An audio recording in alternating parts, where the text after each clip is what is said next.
All right. All right. Thank you. Please be seated.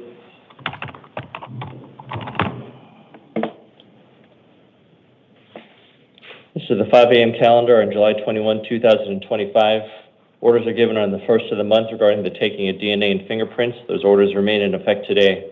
What that means for you in the courtroom is this: not every single one of you has to give your DNA or your fingerprints. If you have to do that, those orders are going to be on your paperwork. My name is Commissioner Beck. I'm here to do a few things for you. Number one, I'm here to let you know why you're here.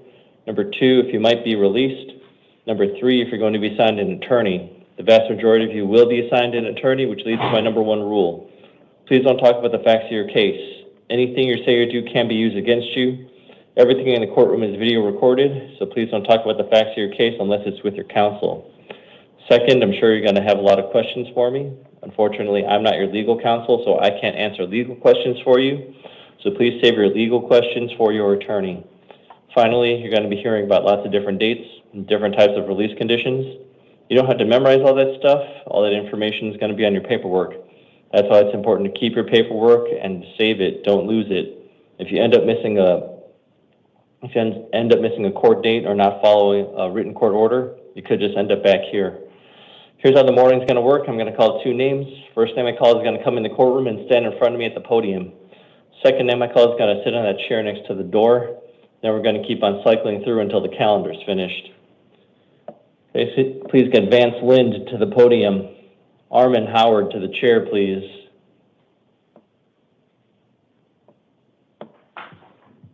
Vance. Lind, Vance. Yes.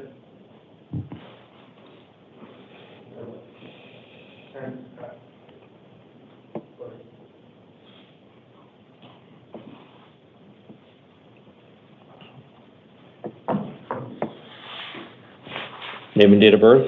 Vance Lind, July 23rd, 1989. Thank you. You're here today on the Superior Court new case. You've been arrested for possession of dangerous drugs for sale, Class 2 felony, possession of dangerous drugs, a Class 4 felony, possession of narcotic drugs, a Class 4 felony, criminal trespass, a Class 1 misdemeanor, criminal damage, a Class 2 misdemeanor. Found probable cause, I'm assigning you an attorney. Your next court dates are July 25th, 28th, and 30th in the downtown Superior Court. Because it's been alleged that you committed this offense while you're out on release on another felony case, you're going to be held non-bondable at this time. Well, step to your left for your paperwork, sir.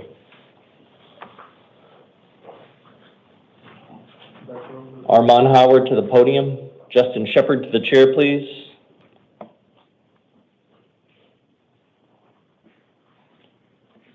Name and date of birth, please. Armand Howard, August 15, 2000. Thank you. You're here today on the Superior Court new case. You've been arrested for aggravated assault, a Class 3 felony, disorderly conduct, a Class 1 misdemeanor, resisting arrest, Class 1 misdemeanor, criminal damage, a Class 1 misdemeanor. I'm not finding probable cause as to the criminal damage. I am finding probable cause as to the remaining 3 charges. I'm assigning you an attorney. Your next court dates are July 28th and July 30th in the downtown Superior Court, setting a secured appearance bond of $30,000. If you're able to bond out, you'll be placed on pretrial services supervision with the electronic ankle monitoring. Furthermore, if you bond out, you're not to return to the scene of the crime, no contact with any victim or witness, you're not to possess any weapons, drugs, or alcohol. If there's any orders of protection that are put out against you, you have to follow those orders. Finally, if you bond out, you may not live with the alleged victims, even if you're the owner or renter of the property. You're allowed one civil standby with local law enforcement to collect any essential belongings, and you're cautioned that a violation of a no victim contact order can lead to a Class 6 felony. Please step to your left for your paperwork, sir. Justin Shepard to the podium. Anthony Phillips to the chair, please.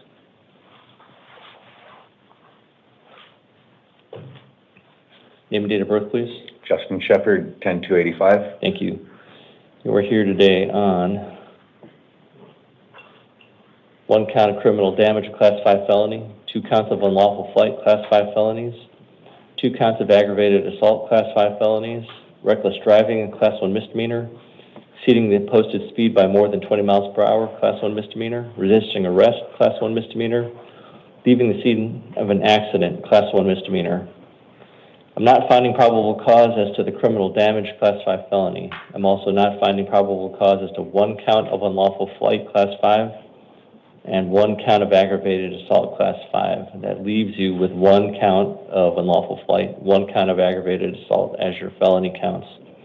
And I am finding probable cause as to the remaining misdemeanor charges. I am assigning counsel. Your next court dates are July 28th and July 30th in the Downtown Superior Court, setting secured appearance bond at $10,000. If you're able to bond out, you'll be placed on pretrial services supervision with the electronic ankle monitoring. Furthermore, if you bond out, you're not to have any contact with any victim or witness, and you're not to possess any weapons, drugs, or alcohol. Please step to your left for your paperwork, sir. Anthony Phillips to the podium. Veronica Amaya to the chair, please. Name and date of birth, please. Anthony Phillips, September 3rd, 1990. Thank you. You're here today on the Superior Court new case. Yes, sir. You've been arrested for disorderly conduct with a weapon, Class 6 felony, endangerment, Class 6 felony. I found probable cause. I'm assigning you an attorney. Your next court dates are July 28th and July 30th in the Downtown Superior Court, setting a secured appearance bond of $8,000. If you're able to bond out, you're not to return to the scene of the crime, no contact with any victim or witness, and you're not to possess any weapons, drugs, or alcohol. Thank you, Your Honor. Thank you. Please step to your left for your paperwork. Veronica Amaya to the podium. Alexa Mills to the chair, please. Name and date of birth, please. Veronica Amaya, June 20th, 1972. Thank you. You're here today on the Superior Court new case. You've been arrested for shoplifting with an artifice, a Class 4 felony. I found probable cause. I'm assigning you an attorney. Your next court dates are July 28th and July 30th in the Downtown Superior Court, setting a secured appearance bond of $5,000. If you're able to bond out, you'll be placed on pretrial services supervision. Furthermore, if you bond out, you're not to return to the scene of the crime, no contact with any victim or witness. You're not to possess any weapons, drugs, or alcohol. Most importantly, if you bond out, you may not enter any Target stores or their premises. Please step to your left for your paperwork. Alexa Mills to the podium. Ethan Pineda to the chair, please. Ma'am, right there. This podium. Oh, Name and date of birth, please. Alexa Mills, January 22nd, 1993. Thank you. You're here today on the Superior Court new case. You've been arrested for theft of means of transportation, a Class 3 felony. I found probable cause. I'm assigning you an attorney. Your next court dates are July 28th and July 30th in the Downtown Superior Court, setting a secured appearance bond of $5,000. If you're able to bond out, you'll be placed on pretrial services supervision.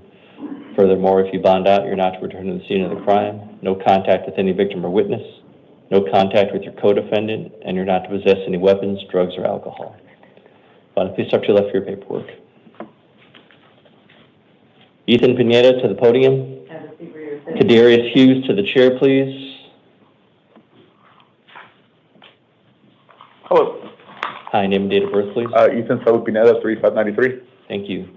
You're here today on a failure to appear warrant. I'm not assigning you a new attorney. You're going to go back to your original attorney. Your next court date is going to be July 28th in the Downtown Superior Court, setting a secured appearance bond of $5,000. If you're able to bond out, you'll be placed on pretrial services supervision with alcohol and drug testing and monitoring. Furthermore, if you bond out, you're not to possess any weapons, drugs, or alcohol. Please step to your left for your paperwork. Thank you. Thank you. Thank you. Kadarius Hughes to the podium.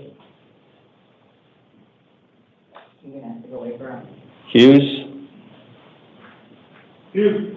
It's a female. Female. No, I don't think so.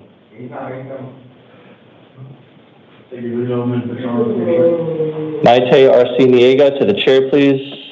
Easy.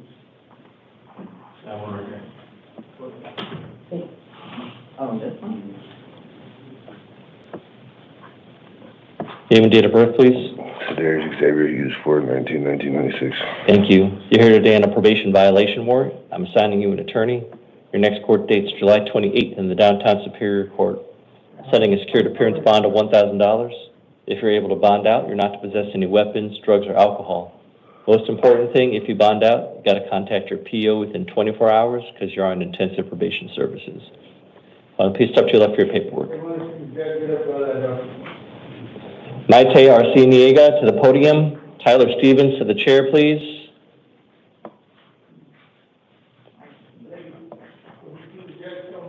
Name and date of birth, please. Maite Arciniega, February 3rd, 1995. Thank you. You're here today on 3 probation violation warrants. I'm assigning you an attorney. Your next court date's July 28th in the Downtown Superior Court. I'm affirming the bond set by your probation violation judge. The first one's $250. Second one is $150. Third one is $500, so total $900 secured. If you're able to bond out, you're not to possess any weapons, drugs, or alcohol. Most importantly, if you bond out, you have to contact your PO within 3 days. Please step to your left for your paperwork. Tyler Stevens to the podium. Gabriel Grijalva to the chair, please.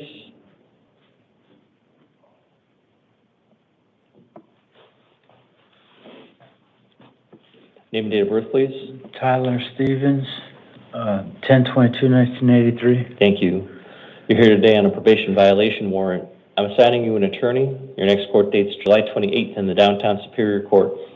Affirming the bond set by your probation violation judge. It's a $550 secured appearance bond. If you're able to bond out, you're not to possess any weapons, drugs, or alcohol. Most important thing, if you bond out, you gotta contact your PO within 3 days. Please step to your left for your paperwork, sir. Gabriel Grijalva to the podium. Ryan Hosmer to the chair, please.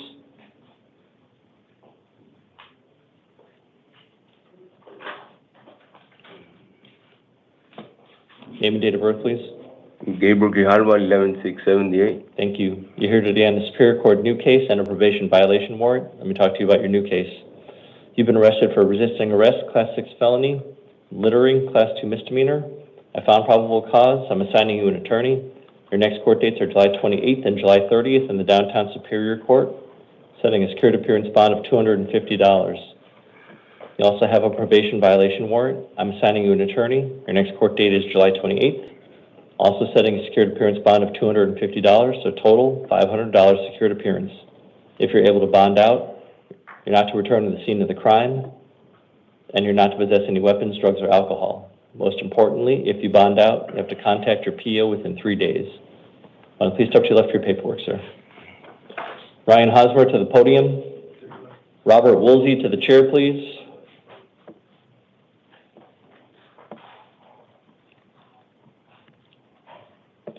Name and date of birth, please. Brian Hosmer, September 28, 1989. Thank you. You're here today on a failure to appear warrant. I'm not assigning you a new attorney. You're going to go back to your original attorney. Next court date's July 28th in the Downtown Superior Court. Affirming the bond set by your judge. It's a $500 cash bond. If you're able to bond out, you're not to return to the scene of the crime, no contact with any victim or witness, not to possess any weapons, drugs, or alcohol. Most important thing, if you bond out, you have to contact your PO within 3 days. Please step to your left for your paperwork. Robert Woolsey to the podium. Dwight Dager to the chair, please. Morning. Morning. Name and date of birth, please. Robert Wolfe, 124/78. Thank you. You're here today on 2 probation violation warrants. I'm assigning you an attorney. Your next court date is going to be July 28th in the Downtown Superior Court for both of your matters. I am affirming the bond set by your probation violation judge. It's $100 secured on each one, so total $200 secured. If you're able to bond out, you're not to possess any weapons, drugs, or alcohol. Most important thing, if you bond out, you have to contact your PO within 3 days. Please step to your left for your paperwork, sir. Thank you. Dwight Dager to the podium. Matthew Wells to the chair, please.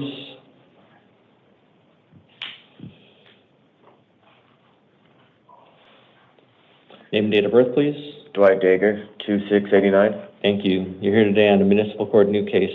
You've been arrested for assault, a Class 1 misdemeanor, disorderly conduct, a Class 1 misdemeanor. I found probable cause. I'm assigning you an attorney. Your next court date's July 29th That's at the Surprise City Court, setting a secured appearance bond of $100. If you're able to bond out, you're not to return to the scene of the crime, no contact with any victim or witness, not to possess any weapons, drugs, or alcohol. If there's any orders of protection that are put out against you, you got to follow those orders. Sorry, if you want to please step to your left for your paperwork. Thank you. Matthew Wells to the podium. Vinnie Nicholas to the chair, please.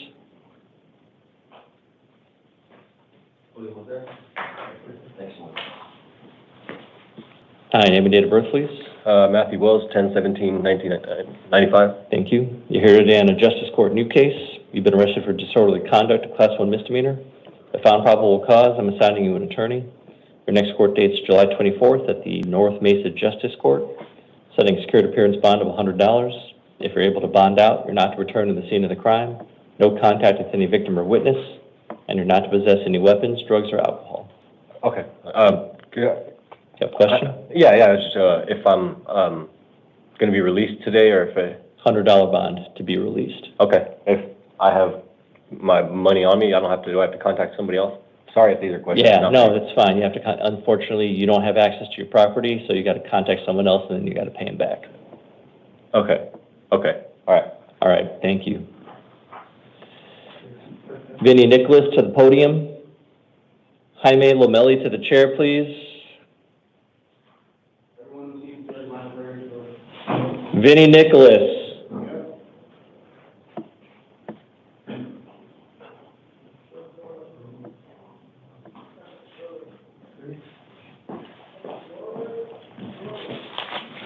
Name and date of birth, please. 338, Your Honor.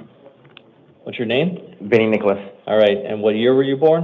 1980. All right, thank you. You're here today on a Superior Court new case. You've been arrested for possession of dangerous drugs, a Class 4 felony, disorderly conduct with a weapon, Class 6 felony, possession of drug paraphernalia, Class 6 felony. I found probable cause. I'm assigning you an attorney. Your next court dates are August 5th and August 7th in the downtown Superior Court. Upon your promise to appear, I'll be releasing you today. There's some conditions to your release. You're going to be on supervised release. You're not to return to the scene of the crime. No contact with any victim or witness. You're not to possess any weapons, drugs, or alcohol. Do you understand all these conditions? Yes, Do you promise to follow all these conditions? yes, Do you promise to appear on August 5th and August 7th in the downtown Superior Court? Yes, Your Honor. Do you understand if you don't show up, a warrant will issue for your arrest? yes, Upon your promise to appear, I'll be releasing you to the supervision of pretrial services. Sir, it's your responsibility to call them once you're out of custody during normal business hours. If you fail to call them, you'll end up back here. Do you understand that? Yes, Your Honor. All right, thank you. Please step to your left for your paperwork. All right. Jaime Lomelli to the podium. Paula Newman to the chair, please.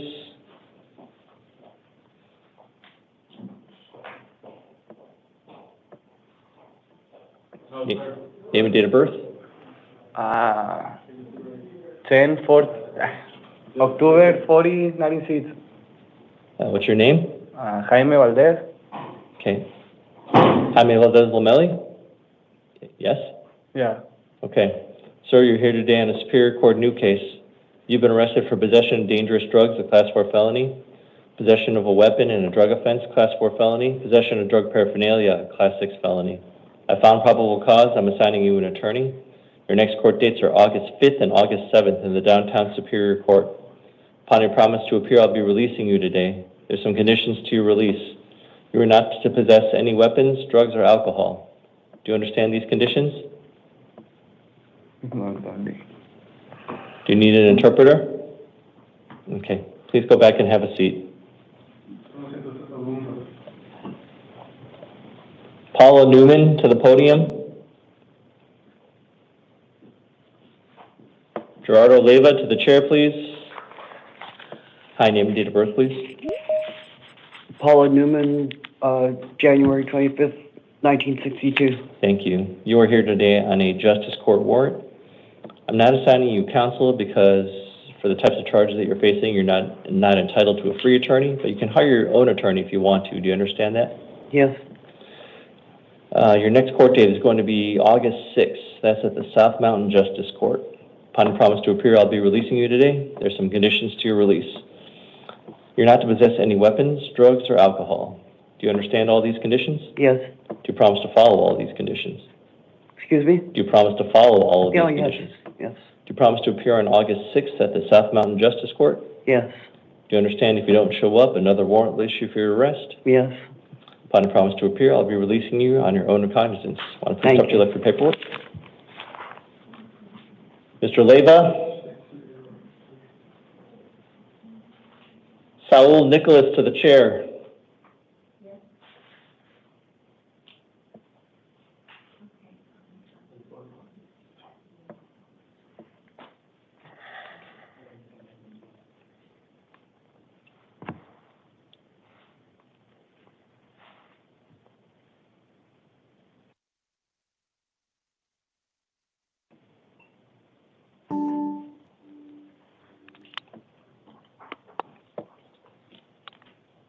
Hi, is the interpreter on the line? Yes. Hi, I'll be speaking to the defendant now. Could I please have your full name and date of birth? ¿Puede por favor decir su nombre completo y fecha de nacimiento? Gerardo Isaac Mendivil Leiva, 23 de enero del 2000.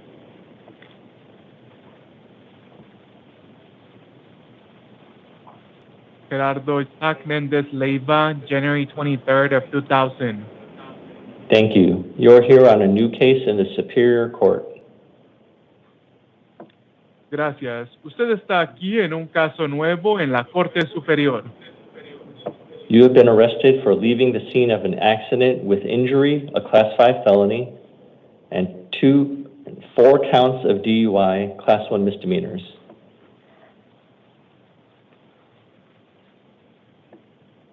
Usted está aquí por el hecho de que fue arrestado, de que se escapó de una escena en donde hubo de un accidente, donde hubo una persona lesionada, lo cual está clasificado como una felonía.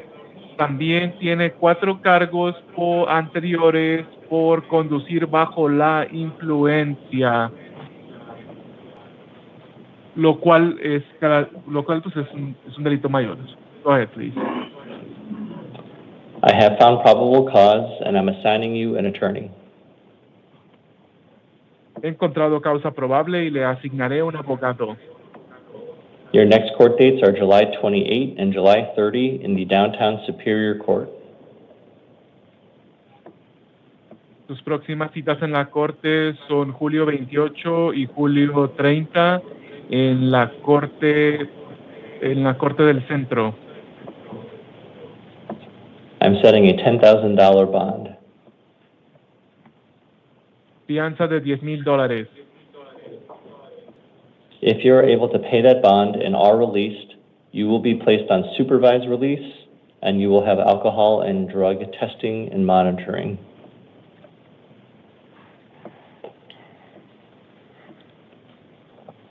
Si usted puede pagar la fianza y usted llega a ser liberado, usted estará bajo libertad supervisada con pruebas aleatorias de monitoreo de alcohol y drogas. Also, you are not to have any contact with any victim or witness, and you cannot possess any weapons, drugs, or alcohol.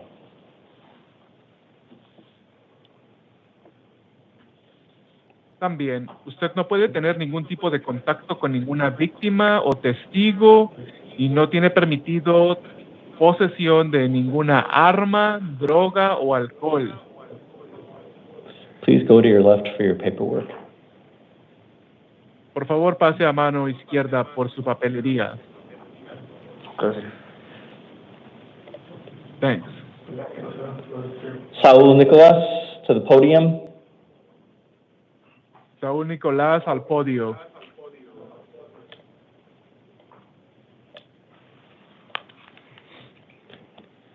Could I have your full name and date of birth, please? Declare su nombre completo y fecha de nacimiento, por favor. Sí, mi nombre es Saúl Florencio García Nicolás, nací el 20 de mayo de 1999. This is Saúl Florencio García Nicolás, born on May 20th, 1999. Thank you. You are here on a warrant out of the Justice Court. Gracias. Usted está aquí por una orden de la Corte de Justicia. I am assigning you an attorney, and your next court date is July 24 at the West McDowell Justice Court.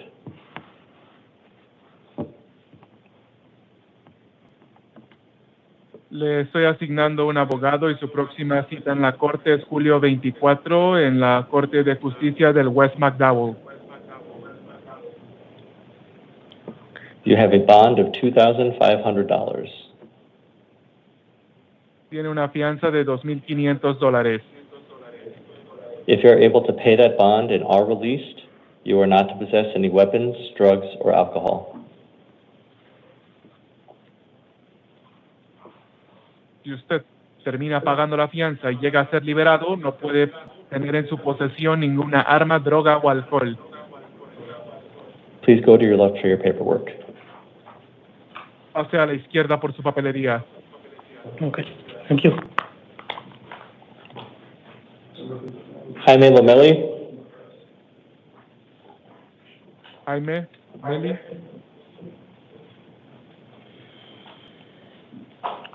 can I please have your full name and date of birth? declara tu nombre completo y fecha de nacimiento. 14 de octubre del 96. Jaime Álvarez Lomelí. Jaime Álvarez Lomelí, October 14 of 96. Thank you. You are here on a new case in the Superior Court. Gracias. Usted está aquí por un caso nuevo en la Corte Superior. You've been arrested for possession of dangerous drugs, a Class 4 felony, possession of a weapon in a drug offense, a Class 4 felony, and possession of drug paraphernalia, a Class 6 felony.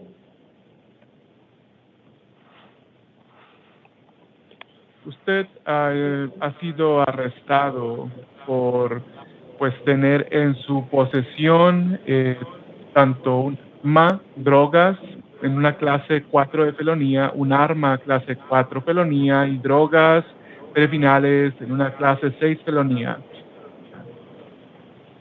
I have found probable cause, and I'm assigning you an attorney. He encontrado causa probable y le asignaré un abogado. Your next court dates are August 5th and August 7th in the Downtown Superior Court. Sus próximas citas en la corte es agosto 5 y agosto 7 en la Corte Superior en el centro. Upon your promise to appear, I'll be releasing you today, but there are some conditions to your release.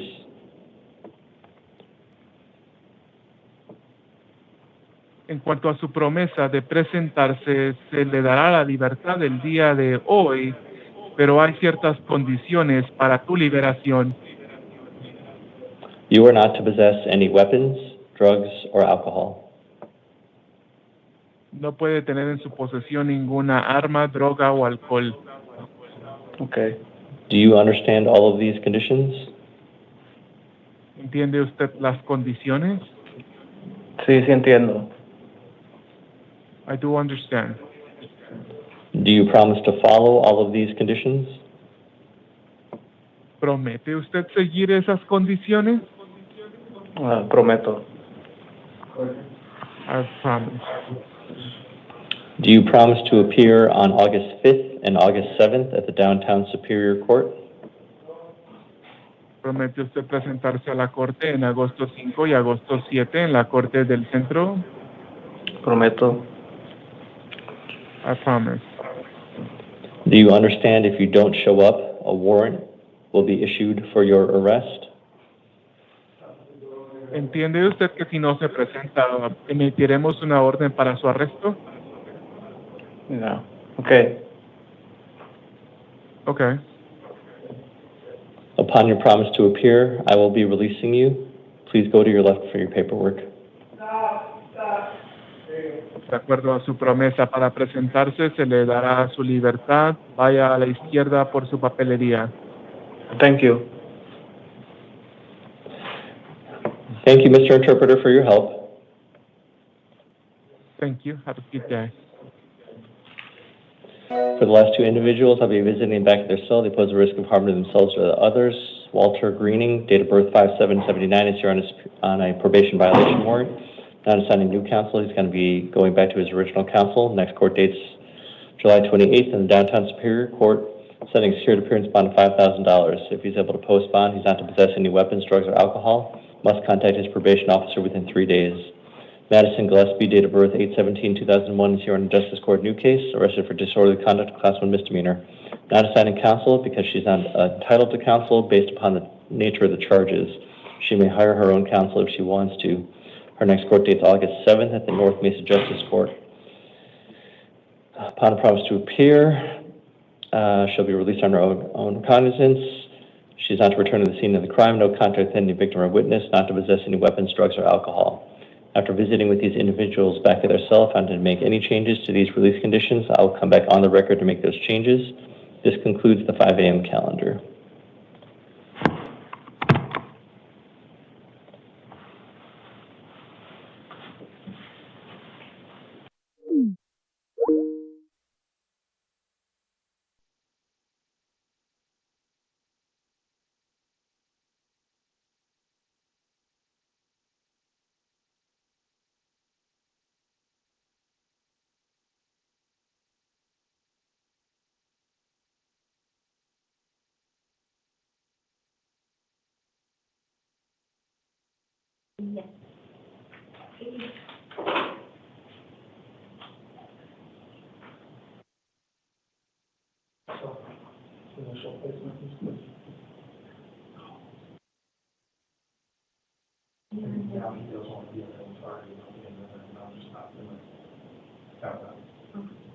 Because I can't change it, you guys stay there.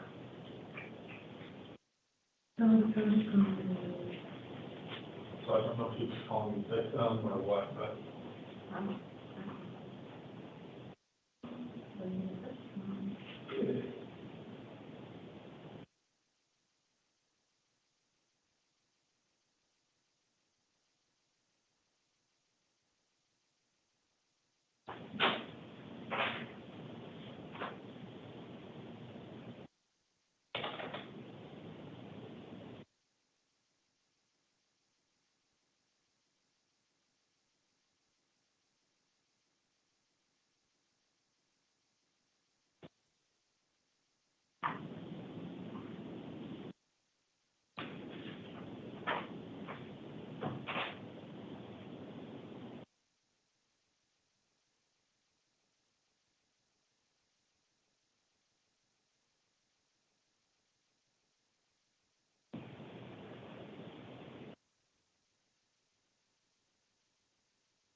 All right. Thank you. Please be seated.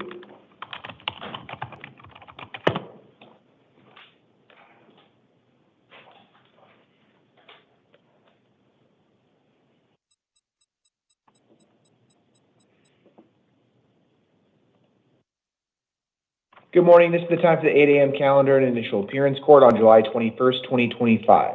The court's orders to the taking of DNA and fingerprints made on the first calendar of this month will apply to all hearings on this calendar. I will call you each up to the podium one at a time. Please listen for your name. I'm then going to announce whoever is up next. Please sit in the chair that's right outside of the courtroom.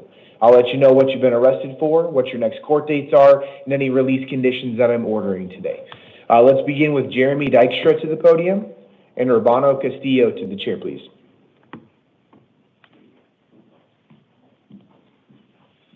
Good morning. May I have your name and date of birth?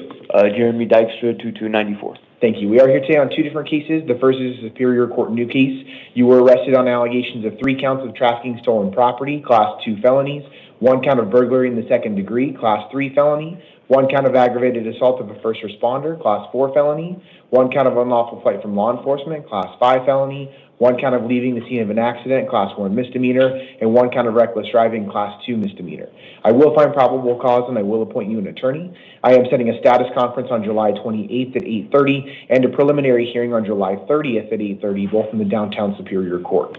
We're also here today on a probation violation warrant. I will appoint you an attorney to represent you in your probation matter as well, and set a probation revocation arraignment hearing on July 28th at 8:30, also in the downtown Superior Court.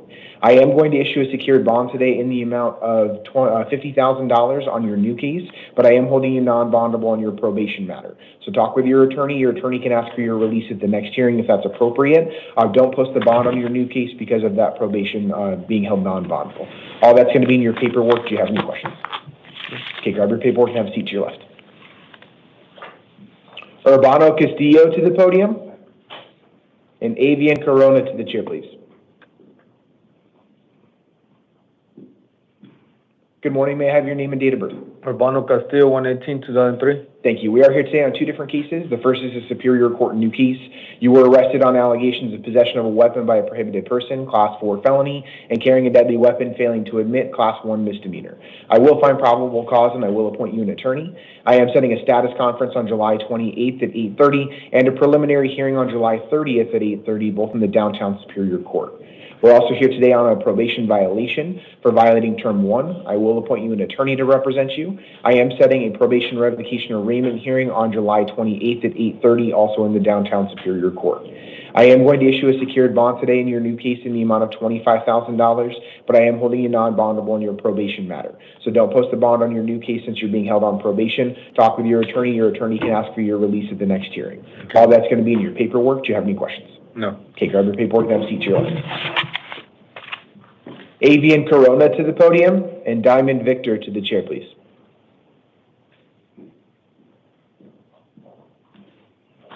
Good morning. May I have your name and date of birth? Yes, my name is Avian, A-B-I-A-N. Last name is Corona, C-O-R-O-N-A. Date of birth is 0522-2006. Thank you. We are here today on a Superior Court new case. You were arrested on allegations of 3 counts of aggravated assault, Class 3 felonies, 2 counts of assault, Class 6 felonies, 1 count of criminal damage, Class 6 felony, and 2 counts of aggravated assault, Class 6 felonies.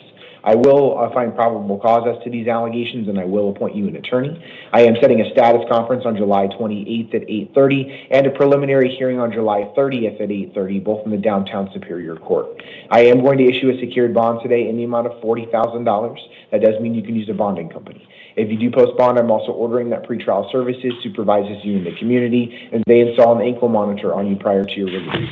I'm also going to order that you may not return to the scene of any alleged crime, no contact with any listed victim, complainant, or witness, no possessing any weapons, and no drugs without a valid prescription. All that's going to be in your paperwork. Do you have any questions? Yes, sir. Okay, grab your paperwork and have a seat to your left. Diamond Victor to the podium, and Selena Knight to the chair, please.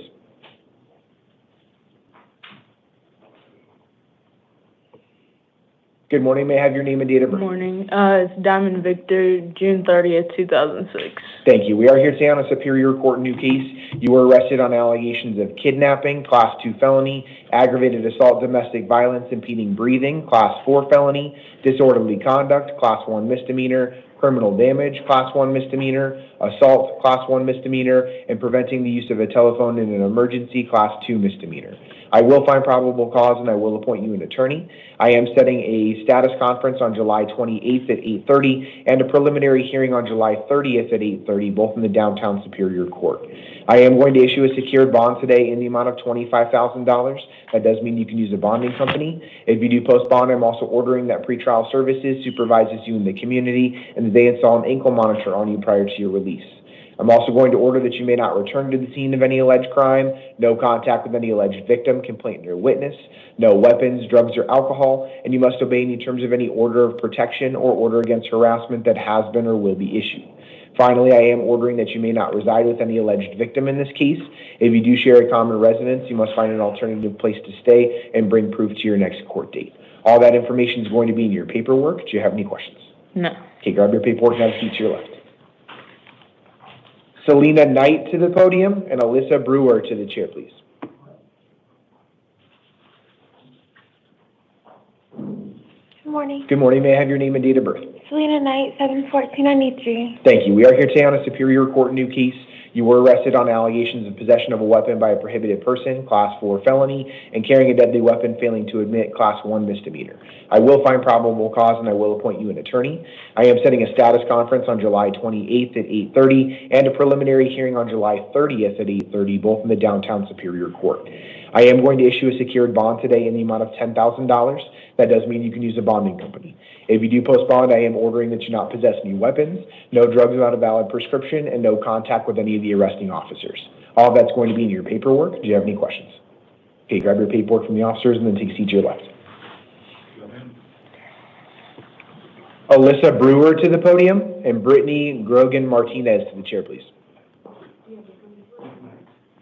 Good morning. May I have your name and date of birth? Alyssa Marie Brewer, 2/14/1996. Thank you. We are here today on 4 different failing to appear warrants on your probation matter. I will affirm your attorney that was representing you on all 4 cases. I am setting a non-witness violation hearing on July 28th at 8:30. That's in the downtown Superior Court.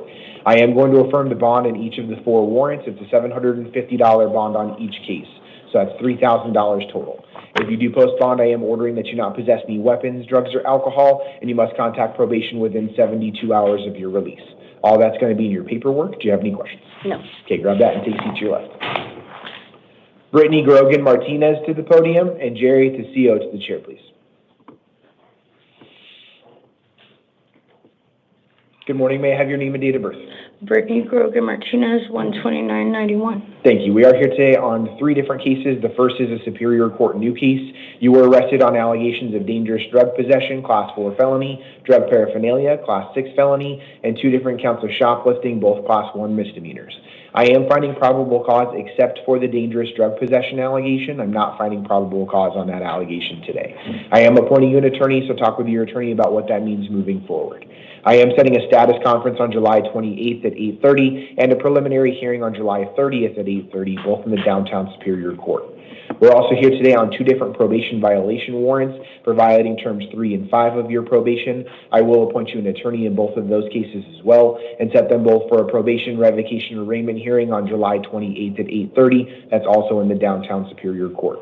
I am going to issue a secured bond in the amount of $250 on your new case, $250 on your first probation case, and $500 on your second probation case. That's a total bond of $1,000. I apologize, I misspoke. It's $250 on each of the 3 cases, so $750 total. If you do post bond, I am ordering that you not have contact with any of the arresting officers, no weapons, drugs, or alcohol, and you must contact probation within 72 hours of your release. All that's going to be in your paperwork. Do you have any questions? Yes, when I was released the first time on probation, they didn't give me no paperwork on how to move forward with that. So I didn't know what to do. Okay, so typically when they meet with you to go over your terms of probation, they will give you all of that information. However, what's going to be in front of you on your probation matters, there's a box that is checked that you have to contact probation within 72 hours. That means that probation's number will be in that paperwork. So I highly suggest calling them whether you're in custody or out of custody. Okay, grab your paperwork and have a seat to your left. Jerry Tessio to the podium and Stephen Mitchell to the chair, please.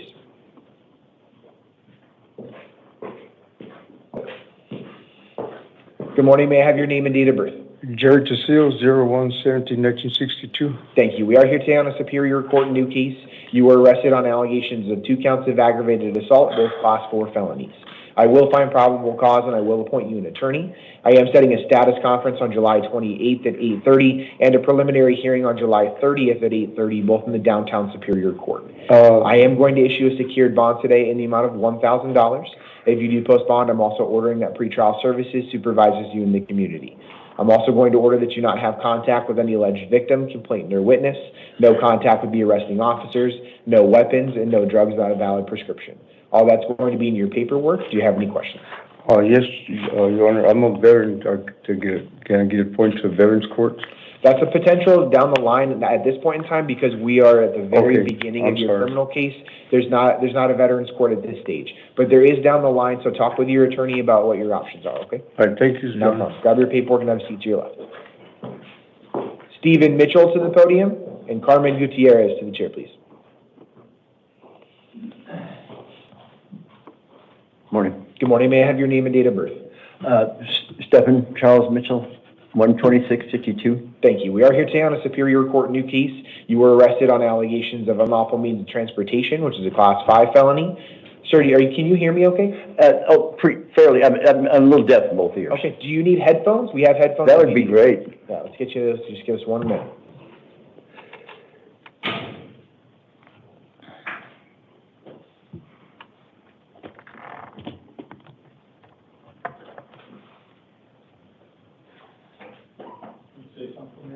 Check. There you go.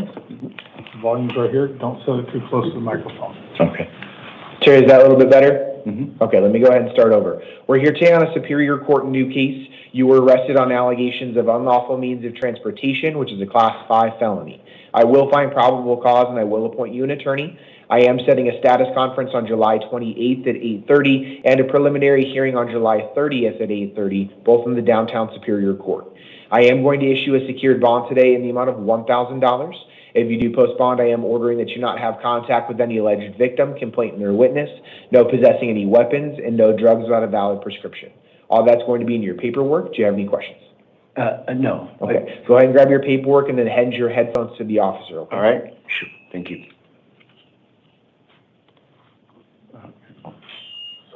Oh, yes. Okay, you bet. Carmen Gutierrez to the podium and Rashmi Chakraborty to the chair, please. Hello, Your Honor. Good morning. May I have your name and date of birth? Carmen Lynn Gutierrez, and it's 1/2/1979. Thank you. We are here today on 2 different cases. They're both probation violations for violating term 3 and 5. I will appoint you an attorney on both matters. I am setting a probation revocation arraignment hearing on July 28th at 8:30. That's in the downtown Superior Court. I am going to affirm the bond in both warrants. It's a $500 bond on each case, so $1,000 total. If you do post bond, I am ordering that you not possess any weapons, drugs, or alcohol, and you must contact probation within 72 hours of your release. All that's going to be in your paperwork. Did you have a question? I have a question. I just got out of Maricopa County Superior Jail June 20th. I got out with no probation at all, so there has to be some kind of discrepancy. I don't know. I served 4 months just recently. I just barely got out. I mean, I don't understand why they're saying I have probation or anything like that. So you were placed on probation in April of 2024 for a period of 2 years. You were then reinstated to probation in February of 2025 for 2 years. So you were on probation when you were released from incarceration. Part of what your orders were that you were supposed to report to adult probation within 72 hours from your release. That was on June 25th is when you were released is what it's saying here. So I appreciate what you're telling me. There may be some confusion. It does appear, at least at this point in time, that you were on probation. So I am going to affirm the bonds in both warrants, but I am appointing you an attorney, so talk with your attorney about that. My attorney is Michael Shakur. Can you make sure it's the same one? I'm appointing the Maricopa County Public Defender's Office. If it was the same attorney that previously represented you, that's fine, but that's up to their office who gets appointed. Yeah, I just want you to know that I wasn't on probation. I mean, I am very, very serious about this, you know what I mean? I don't want to be coming in and out of jail, you know? I have a family. I'm a mother of 5 children. I have my grandkids. My daughter has her baby on the way. She's 3 weeks away from having her daughter, you know? I mean, I wasn't on probation. I would have, if I was on probation, I would have checked in with adult probation. So how do I fix this situation? So it's not an issue of being fixed. You were on probation. I understand that you're saying. So I got paperwork and everything saying that I wasn't. So this is a conversation you need to have with your attorney. I'm appointing you an attorney. Go ahead and grab your paperwork and take a seat to your left.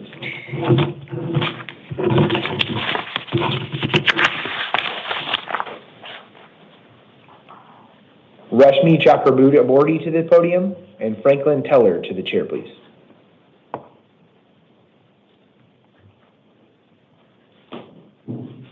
Right behind the podium, please.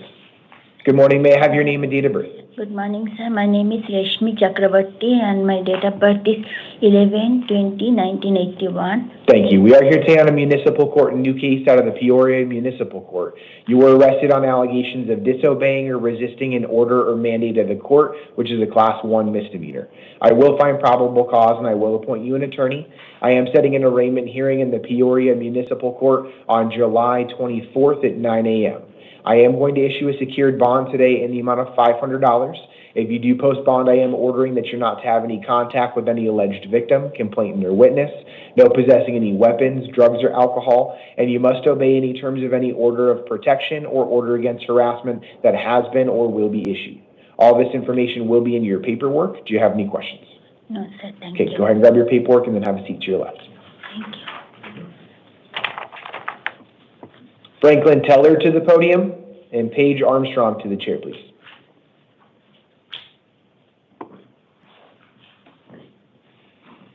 Good morning. May I have your name and date of birth? Franklin Teller, 11/28/71. Thank you. We are here today on a Superior Court arrest warrant. You were charged with 1 count of dangerous drug possession, Class 4 felony, and 1 count of drug paraphernalia, Class 6 felony, from an incident in October of 2023. I will appoint you an attorney to represent you. I am setting a status conference on July 28th at 8:30 and a preliminary hearing on July 30th at 8:30, both in the downtown Superior Court. I am going to affirm the bond in the arrest warrant. That's a $500 secured bond. If you do post bond, I am ordering that you not possess any weapons, no drugs without a valid prescription, and no driving without a valid driver's license. All that's going to be in your paperwork. Do you have any questions? Yeah, I was wondering, how did I get a warrant? They just dropped me off at the hospital, and they just left. So a warrant for your arrest was issued on March 18th of 2024. I was just dropped off at the hospital, and then they just left me there. They didn't say anything, they just took off. Okay. I don't know what you're referencing, sir, but there was a valid warrant for your arrest, and so that's why you were arrested. Okay. Any other questions? No. Okay, grab your paperwork and have a seat to your left. Paige Armstrong to the podium, and Stephen Richard to the chair, please.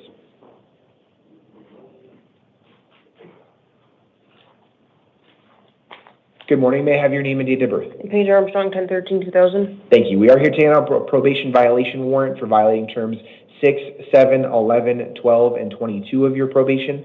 I will appoint you an attorney to represent you. I am setting a probation revocation arraignment hearing on July 28th at 8:30. That's in the downtown Superior Court. I am going to issue a secured bond today in the amount of $500.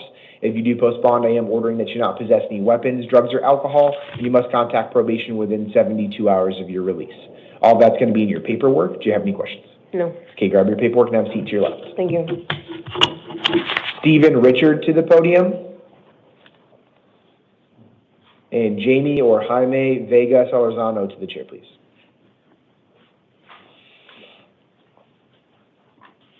Good morning, sir. May I have your name and date of birth? Yes, Judge, I'm Stephen Anthony Richards, August 17th, 1995. Thank you. We are here today on a Superior Court new case. You were arrested on allegations of aggravated assault, Class 4 felony, obstructing a criminal investigation, Class 5 felony, and resisting arrest, passive resistance, Class 1 misdemeanor. Yes, I will Judge. find probable cause, and I will appoint you an attorney. Judge, I am setting I a never status did- conference on August 5th at 8:30 and a preliminary hearing on August 7th at 8:30, both in the downtown Superior Court. I am going to release you today to the supervision of pretrial services. You're going to receive an envelope today that has details on pretrial release. Make sure that you read through that. As a part of your release, I am ordering that you not have contact with any alleged victim, complainant, or witness, no contact with the arresting officers, no weapons, and no drugs without a valid prescription. All that's going to be in your paperwork. Did you have a question? So they're releasing me to pretrial services? I am releasing you to pretrial services, correct? Okay, thank you. Why did they charge me with this? So what they're stating at this point in time, we're not here to determine whether any of this actually happened, just whether there's a basis for your arrest. They're accusing you at this point in time of interfering with a criminal investigation and also assaulting an officer. So I'm appointing you an attorney about that. Your attorney will go over everything with you, including what evidence they have, and help you make a decision on where to go from here. But I'm not going to hold you on these allegations today. Thank you, Judge. I appreciate that. Grab your paperwork and have a seat to your left. So what do I do? So you just need to take a seat. Oh. Yep. Jamie or Jaime Salarzano to the podium, and Ashley Soler to the chair, please. Good morning. May I have your name and date of birth? Good morning. My name is Jaime Obani Vega Sorzano. Date of birth is 03/28/1994. Thank you. We are here today on the Superior Court new case. You were arrested on allegations of criminal damage, which is a Class 6 felony. I will find probable cause, and I will appoint you an attorney. I'm setting a status conference on August 5th at 8:30 and a preliminary hearing on August 7th at 8:30, both in the downtown Superior Court. I am going to release you today to the supervision of pretrial services. As a condition of your release, I am going to order that they install an ankle monitor on you prior to your release. I'm also going to order that you not return to the scene of any alleged crime, no contact with any alleged victim, complainant, or witness, no possessing any weapons, drugs, or alcohol, and you must obey any terms of any order of protection or order against harassment that has been or will be issued. Finally, I am ordering that you may not initiate any contact with the alleged victim for any reason. That includes both direct or indirect contact, such as through third parties or social media, nor respond to any contact from any listed victim. All that's going to be in your paperwork. Do you have any questions? Yeah, the person that is the mother of my children, so how do I go about seeing my children then? So do you have any official custody orders in court, or was it an informal agreement? It's just an informal agreement. Okay. So you'll have to coordinate through a third party to have custodial time with your kids. I'm ordering that you not have direct contact with the victim in this case. So you can go through a family member and a friend, but just make sure you're not using that person to communicate with the victim other than for your parental rights. And this ankle monitor, where do I obtain it, or how does that? They're going to install it on you today, so you're going to be taken over to processing. They'll install that, and then you'll be released. And then, is there a certain time frame I have the ankle monitor for? Until further order of the court. So you can bring it up with your attorney. I'm appointing you an attorney to represent you. Your attorney can ask for that to be removed at the next hearing, but I want to make sure that you don't have contact with the victim in this case. Okay, sorry, I keep asking more questions. So the ankle monitor, am I still able to go to work and do all that stuff normally? It's just... I'm not ordering any type of curfew or anything like that. Pretrial services will go over everything with you in terms of the restrictions on the ankle monitor. Mostly you need to make sure that you keep it charged and then inform pretrial services of what your day-to-day routine is. But I'm not ordering a curfew or any type of house arrest. Okay, sounds good. Okay. Thank you. No problem. Grab your paperwork and have a seat to your left. Ashley Soler to the podium and Kevin Gutierrez to the chair, please.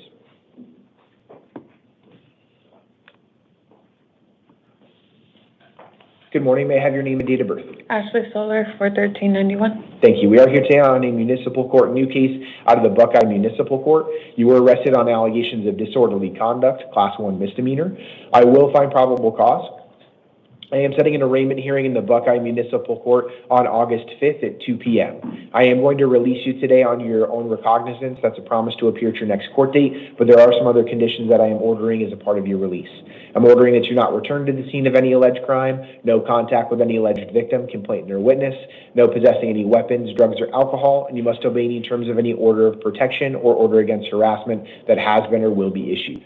Finally, I am ordering that you may not reside at the same location as any listed victim. If you do share a common residence, you must find an alternative place to stay and bring proof to your next court date. All that information will be in your paperwork. Do you have any questions? What if he agrees to leave the house? So I can stay with the kids? I'm still ordering at this point in time that you guys don't live together. No, that's what I'm saying, like, if he agrees to go somewhere else, so I can stay there with the kids. Let me take a look. I don't know, like, my mom will talk to him more about that, but I'm just saying, like, what if that, So as long as you're not living together, that should be fine. Yeah. I'm ordering that you not return to the scene of the alleged crime because at least what I was provided with information-wise today is that this happened at an alleged T-Mobile store. So I'm not going to order that you can't go back to that location where you're residing as long as the victim is not living there. Oh, okay. Does that make sense? Yeah. Any other questions? No. Okay, go ahead and grab your paperwork and take a seat to your left. Kevin Gutierrez to the podium.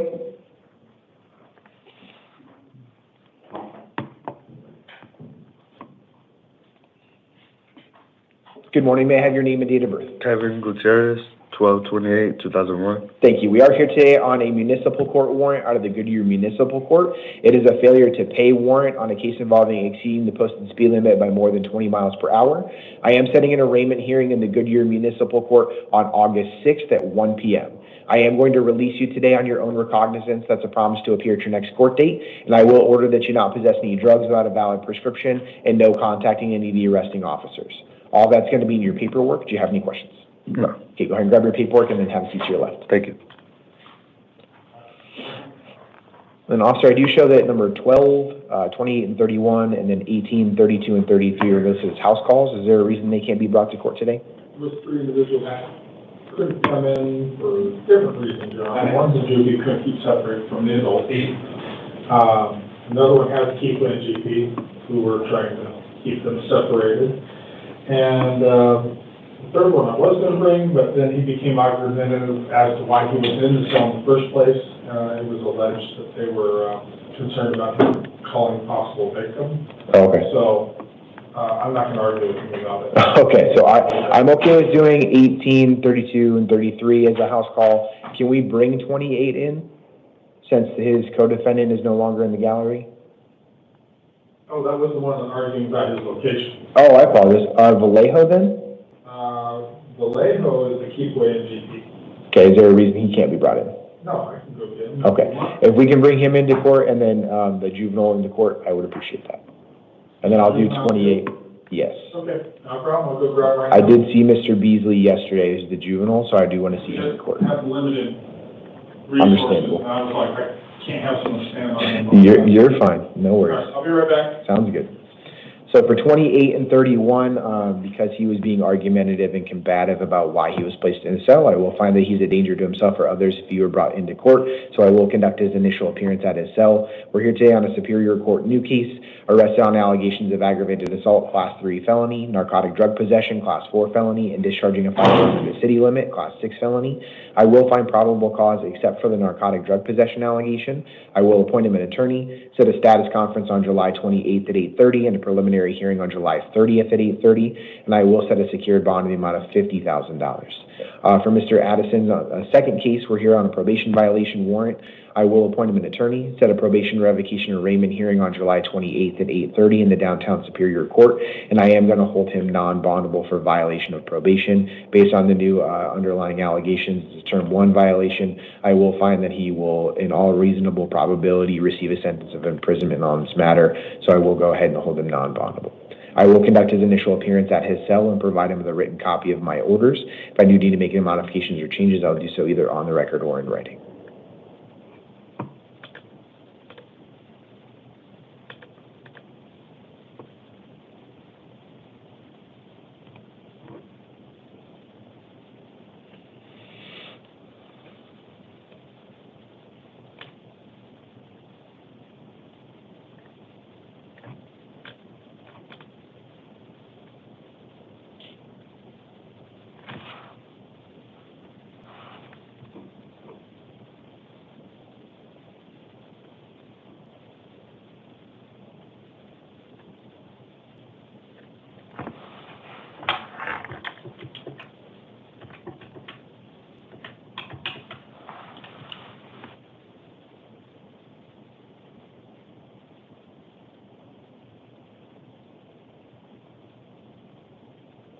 Hi, Detective Special Counsel at IA Court. How you doing?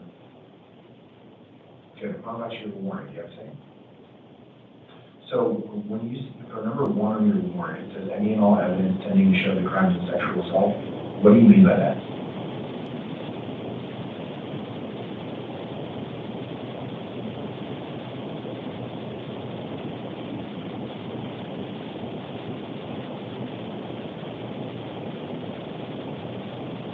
Okay, so I mean, it's up to you. I mean, it just all depends on what you want and number 1. So I'm gonna send it back to you, and if you want to remove number 1, at least. Who's elected first, Your Honor? Let's go ahead and have, Mr. Vallejo first. Good morning, sir. Good morning, sir. Let's go ahead and have you behind the podium. Yes, sir. May I have your name and date of birth? My name is Richard Vallejo, 11/26/2001. Thank you. We are here today on 3 different cases. The first is a Superior Court new case. You were arrested on allegations of possession of a weapon by a prohibited person, Class 4 felony, and carrying a deadly weapon, failing to admit Class 1 misdemeanor. I will find probable cause, and I will appoint you an attorney. I am setting a status conference on July 28th at 8:30 and a preliminary hearing on July 30th at 8:30, both in the downtown Superior Court. We're also here today on 2 probation violations for violating term 1. I'll appoint you an attorney in both of those cases as well, and set a probation revocation arraignment hearing on July 28th at 8:30 in the downtown Superior Court. I am going to issue a secured bond on your first case in the amount of $5,000 and then $500 on your probation violations. So it's a total bond of $6,000. That is secured. That means you can use a bonding company. If you do post bond, I am ordering that you not possess any weapons, drugs, or alcohol, and you must contact probation within 72 hours of your release. All that's going to be in your paperwork. Do you have any questions? My question is that, why am I getting charged with it if I wasn't possessing a firearm?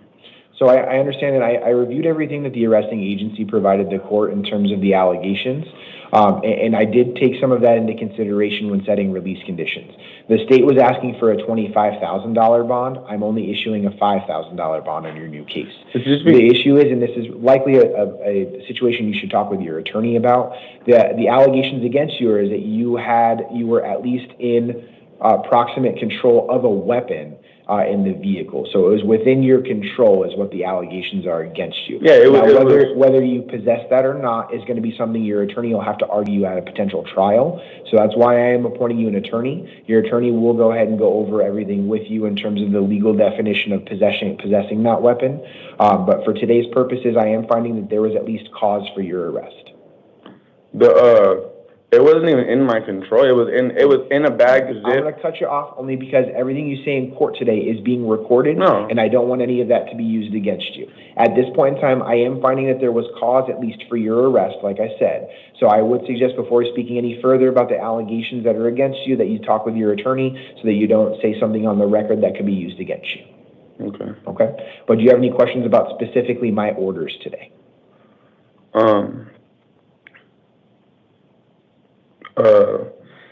Okay, this is my question, because I'm, me and my family, I'm the one who has full custody of my daughter, and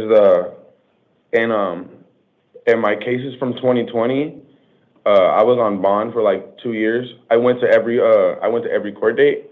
I was just wondering if there's any way, because I'm the one who's like sole custody and I pay the rent, if there's any way I can just, I could show up to court dates and still be able to like take care of my daughter from out there, because like I said, I did take all of that into consideration. I did see that you have 0 failures to appear. I did check your probation officer's notes. It does look like, while not 100% compliant, you are relatively compliant on probation.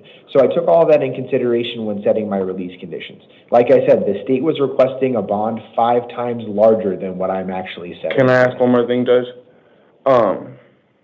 Okay, so in my property, because everybody in my family works, and my daughter, I'm the one with full custody. In my property, I have almost enough for the bond. Is there any way you can lower it just a little bit? I swear, and I can post bond like in a couple. That way I can get back to my daughter, because I believe I had around $5,000 in my property. So that'll be something you'll have to talk with Maricopa County Sheriff's Office about. What I'm looking at here, and I don't know if it's updated, it does look like you had money in your property, but it was only $300. He said that, because he told me, all right, we could take $300 and put on your property, and $300 and put in your lady's property, and the rest will be impounded. That's what he told me. And Okay. I swear. So I have no control over who manages your property and what went where. So I can't like go tell them to unimpound your money. I can't tell them to take your money from someone else and put it on your. No, I get it. I don't have the ability to do that. Now, what I will tell you is if you do go through it's a secured bond, meaning you can go through a bonding company. They only require 10% plus collateral. So you'll have the option to go through a bonding company when you get back to processing, but my order is going to stand how I previously reviewed it. Can I just be lowered a little bit, Your Honor? Just that way I have a little bit of a chance better to get back to my daughter, sir. I already lowered it pretty significantly. Because one, I wasn't even possessing it, sir, and two, like, I feel like it's just like some BS. Because like they could have just took the person who was actually possessing the firearm, who was the actual private possessor, and they just like, I feel like they just wanted to take me for some reason, and I really didn't even do anything. And like I said, this is likely something you'll have to talk with your attorney about, but that's going to be my order today. Okay? So go ahead and grab your paperwork and then have a seat to your left. Hunter Beasley to the podium.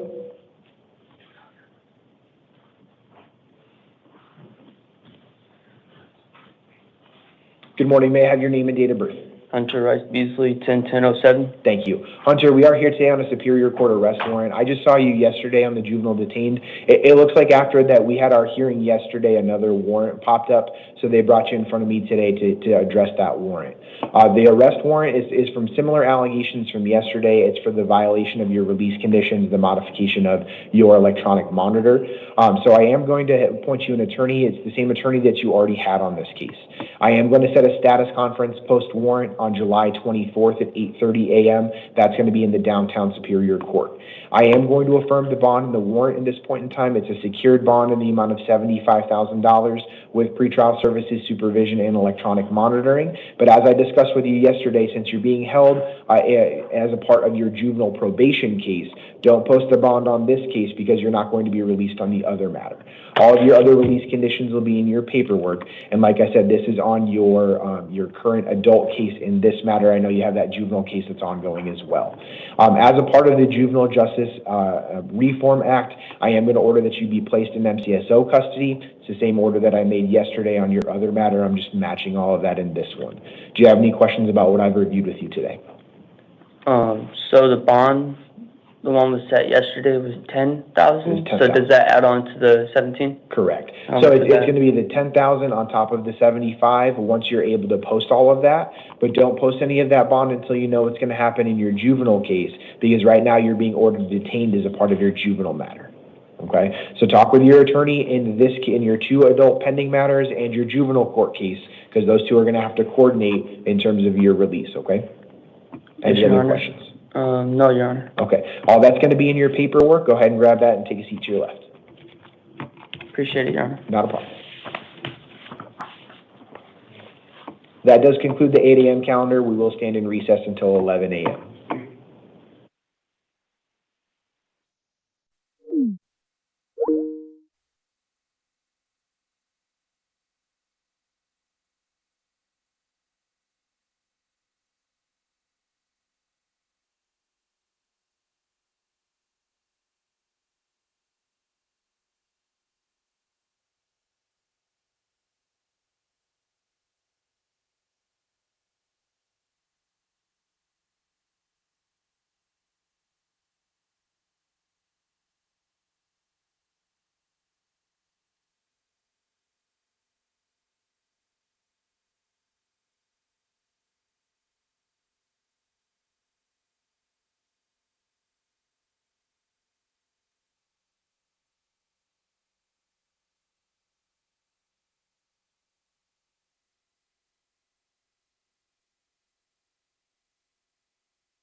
give me some of your trash on this day?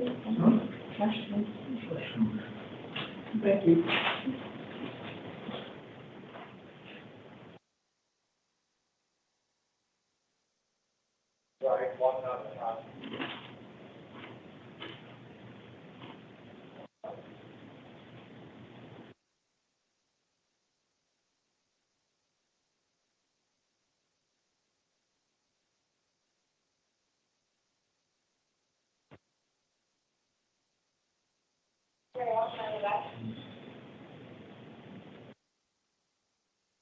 Who's helping them besides just the one judge? Yeah, she's resigning. She's training him.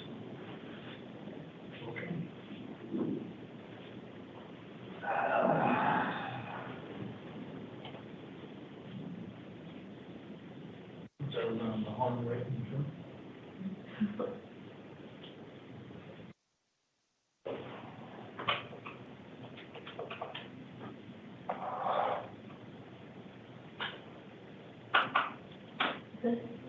Julia or no?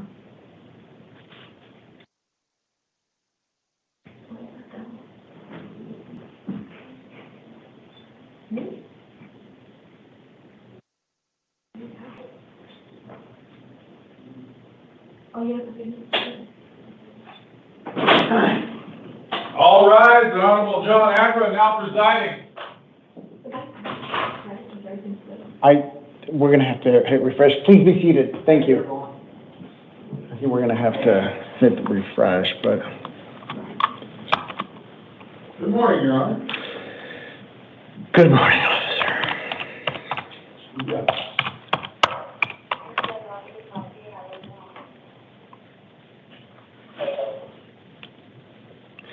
Ladies and gentlemen, good morning. There are some technical issues we were working on, so I apologize for the delay. We'll get started here momentarily. Damas y caballeros, buenos días. Estábamos trabajando en algunos problemas técnicos que teníamos. Una disculpa por la demora. Empezaremos en un momento.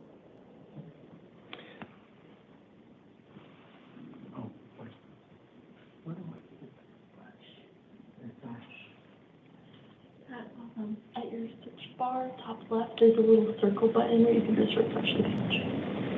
Oh.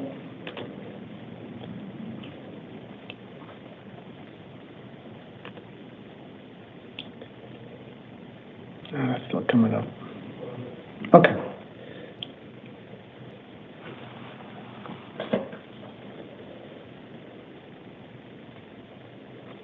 Okay, everyone. Again, good morning. This is the 11 a.m. What is to be the 11 a.m. initial appearance calendar for July 21st, 2025. The court's orders for the taking of DNA and fingerprints that were given on the first calendar of this month shall apply to all matters on this calendar. Buenos días. Esta es la comparecencia inicial de las 11 de la mañana del 21 de julio del 2025. La orden de toma de muestra de ADN y de huellas dactilares que se dictó en el primer calendario de este mes continúa vigente para todas las causas.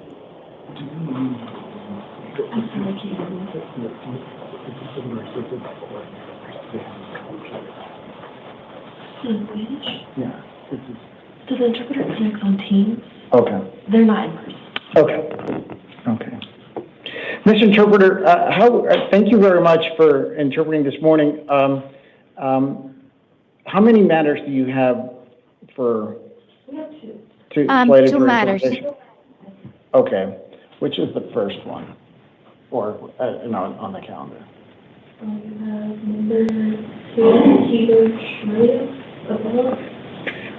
Okay, let's try. Let's start off with Heber Avalos, Trujillo Avalos. If I can have Mr. Avalos come and take and stand behind the podium. Empezaremos con Eber Trujillo Ábalos. Señor Trujillo Ábalos, por favor, pase al podio. Buenos días. Good morning.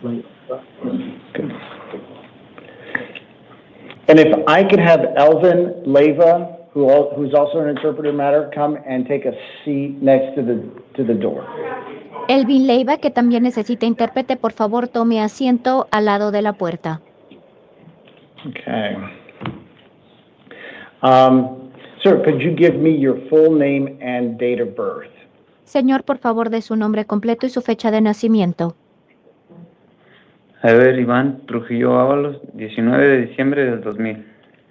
Ever Iván Trujillo Ábalos, December 19, 2000. Assisted by Ofelia Fernández, Court Interpreter. Thank you. Thank you for announcing as well.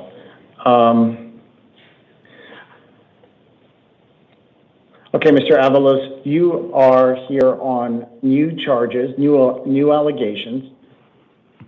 Gracias. Señora Ábalos, ¿usted está aquí por pretensiones o acusaciones nuevas? They include 2 counts of unlawful flight from a law enforcement vehicle. Esto incluye 2 puntos acusatorios de huida ilícita de un vehículo de las fuerzas del orden público. Both of those are alleged to be, or are Class 6 felonies. Ambos son delitos de clase 6. 1 count of endangerment, a Class 6 felony. También un punto acusatorio de actos de imprudencia temeraria, delito de categoría 6. And 1 count of resisting arrest, a Class 1 misdemeanor. Y también por un punto acusatorio de desobediencia de particulares ante las fuerzas del orden público, una falta de categoría 1. As to one of your counts for unlawful flight from a law enforcement vehicle, I find that there is no probable cause. I'm sorry I paused, Madam Interpreter. That's okay, Your Honor. Con respecto a uno de los puntos acusatorios de huida ilícita de un vehículo de las fuerzas del orden público, determino que no hay motivo de procesamiento.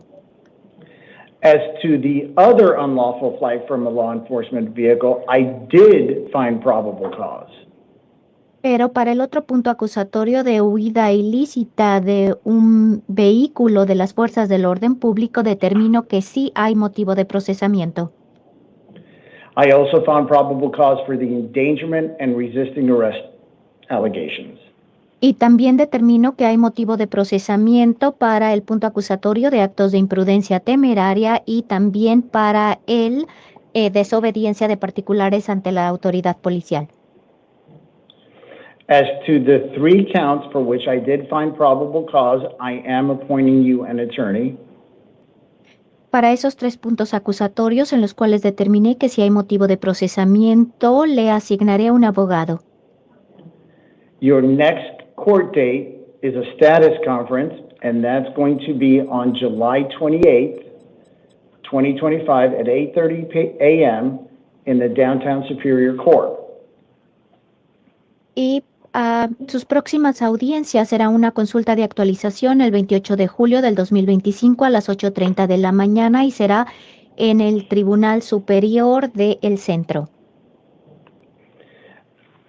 After July 28th, you will have a preliminary hearing on July 30th at 8:30, also in the Downtown Superior Court. Y después de la audiencia del 28 de julio tendrá una audiencia preliminar el 30 de julio a las 8:30 de la mañana también. Let's talk about your release conditions. Ahora hablemos sobre sus medidas cautelares. You are being released on a secured appearance bond in the amount of $15,000, $15,000. A usted se le va a fijar una fianza con garantía por $15,000, 15,000. That means before you are released, you are going to have to post that bond. Eso significa que para que lo puedan dejar en libertad, usted tendría que pagar esa fianza. There are additional conditions to your release. También hay condiciones adicionales en las medidas cautelares. I'm not going to go through all of them. I'm just going to point one out in particular. Entonces no voy a repasar todas con usted, nada más voy a subrayar una en particular. And that is that you are not to drive a motor vehicle Yes. without, I'm sorry, I should Go ahead, get Your my Honor. timing a little right. You are not to drive a motor vehicle with anyone under the age of 18 years old in the vehicle. Y usted no puede conducir un vehículo motorizado con nadie menor de 15 años en el vehículo. The rest of your release conditions are contained in the document that you were just handed. Y el resto de las medidas cautelares están incluidas en el documento que se le acaba de entregar. That concludes your matter. If you could step to your left, please. Con esto damos por concluida su audiencia. Por favor, pase a la izquierda.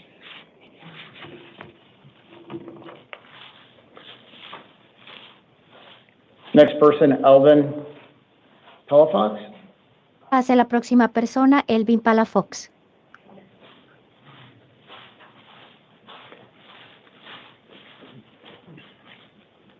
Good morning, sir. Could you please give me your full name and date of birth? Buenos días, señor. Por favor, diga su nombre completo y su fecha de nacimiento.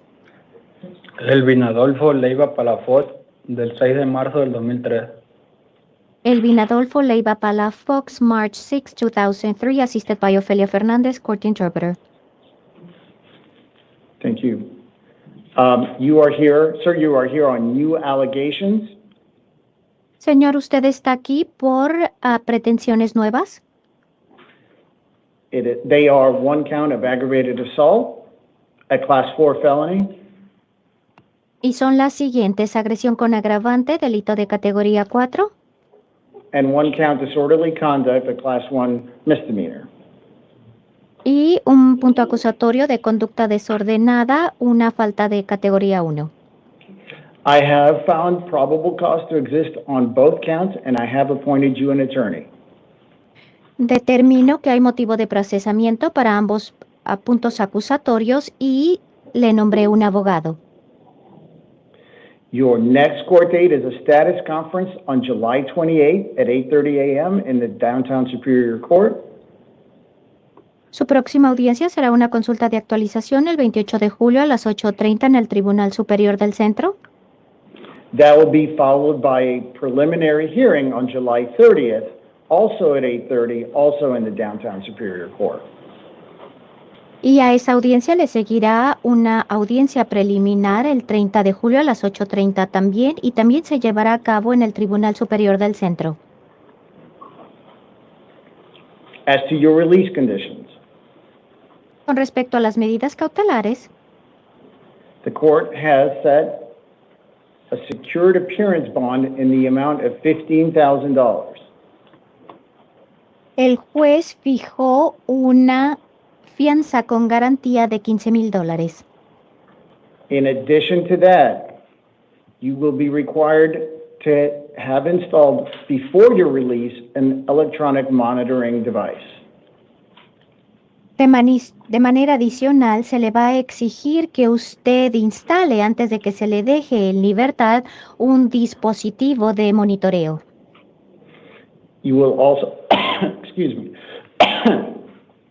you will also have curfew restrictions as provided and approved by your pretrial services officer. Y también se le va a fijar horas específicas, un toque de queda, un horario fijo. Eso lo fijará la Agencia del Control de Procesados. Some additional conditions of your release include Algunas de las medidas cautelares adicionales incluyen that you are not allowed to return to the alleged scene of that you are not allowed to return to the scene of the alleged crime. Incluye que a usted no se le permite regresar al lugar de los supuestos hechos. And that you are to have no contact with the alleged victim in this matter. Y que usted no puede tener contacto en lo absoluto con la presunta víctima en esta causa. Also, and you know what, I'm gonna have to redo those orders. I'm sorry, I'm gonna. Also, if the alleged victim has or will obtain an order of protection, you must abide by said order of protection. Y también si la víctima ya obtuvo o solicita una orden de alejamiento, usted tendrá que obedecer esa orden de alejamiento. All right. The rest of your release conditions are going to be stated in the paperwork that you will be receiving from the officer here in a moment. This concludes your matter. If you could step to your left once you receive your release conditions. El resto de las medidas cautelares estarán incluidas en la documentación que usted reciba. Con eso damos por concluida su causa y pase a la izquierda. Madam Interpreter, could you ask if there's anyone else in the gallery that needs the assistance of an interpreter? Happy to do so, Your Honor.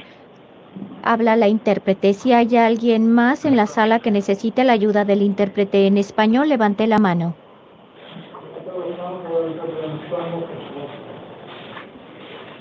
No more.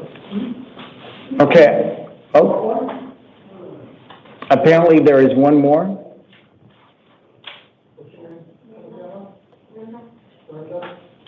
Okay. First name is Brenda.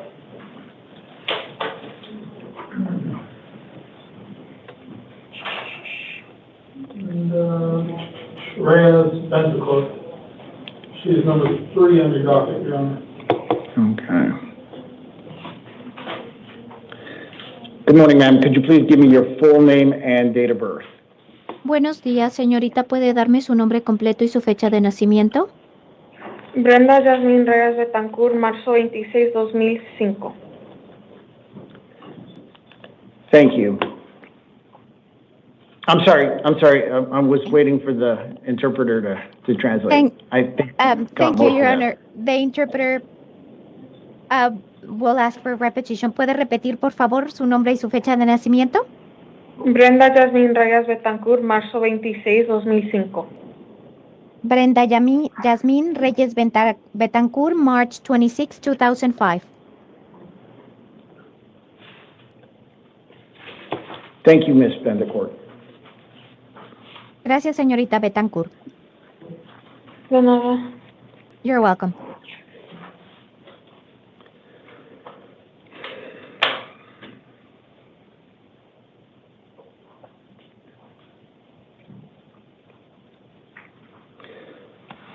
Ma'am, you are here today on 2 separate allegations. One is an assault, and the other one is a disorderly conduct, both Class 1 misdemeanors. Buenos días, usted está aquí por 2 acusaciones por separado. Una de ellas es agresión y la otra es conducta desordenada. Ambas de ellas son faltas de categoría 1. I have found probable cause as to both counts. Determino que hay motivo de procesamiento en lo relacionado a ambos puntos acusatorios. However, given the nature of the offenses, that they are Class 1 misdemeanors, you are not automatically entitled to an attorney. Sin embargo, debido a la índole de las acusaciones, ambas son faltas de categoría 1, usted no tiene derecho a que se le asigne un abogado. However, you can hire one at your own expense, or you can represent yourself. Sin embargo, usted puede contratar un abogado particular o usted puede representarse a sí misma. In your case, again, if I have not already said so, I have found probable cause. Your next court date is July 28th at 10 a.m. En su caso, lo repito, si es que no lo he dicho anteriormente, determino que hay motivo de procesamiento. Su próxima audiencia será el 28 de julio a las 10 de la mañana. That is going to be in the El Mirage Municipal Court. Y eso va a ser en el Tribunal Municipal de El Mirage. The court has assigned a bond related to your matter. El juez fijó una fianza en relación a su causa. It is a secured appearance bond in the amount of $2,500. Y es una fianza con garantía en una cantidad de $2,500. I have also assigned an attorney to you related only to the issues and the purposes of the bond issue. Y le asigné un abogado, pero nada más para propósitos de la fianza. Should you post the bond, you are expected to be in court by July 28th, 2025 at 10 a.m. in El Mirage. Pero si usted paga la fianza, la expectativa es que usted se presente en el tribunal el 28 de julio del 2025 a las 10 de la mañana en el tribunal de El Mirage. All of your release conditions are in the paperwork you were just handed. Todas las medidas cautelares están incluidas en la documentación que acaba de entregársele. I'm just going to go over one or two of them. Y nada más repasaré una o dos con usted. You are not to initiate any contact with the alleged victim in this matter. Usted no puede iniciar ningún tipo de contacto con la presunta víctima en lo relacionado a esta causa. You're not to have any contact with the arresting officers. Usted no puede tener contacto en lo absoluto con los oficiales que lo arrestaron. You are not to drive a motor vehicle without a valid driver's license. Usted no puede conducir un vehículo automotor sin una licencia de conducir válida. And should the alleged victim in your matter obtain an order of protection, you must follow the terms of said order of protection. Y si la presunta víctima en este caso solicita una orden de protección, usted deberá seguir todos los términos de dicha orden de alejamiento. That concludes your matter. Con eso damos por concluida su causa. I believe you have your paperwork. Yes? Me parece que ya tiene su documentación, ¿correcto? Sí. Yes. All right. If you could please step to your left. Next up is William Filler. Por favor, pase a la izquierda. Christian Flores will be next. If Mr. Flores could have a seat next to the door.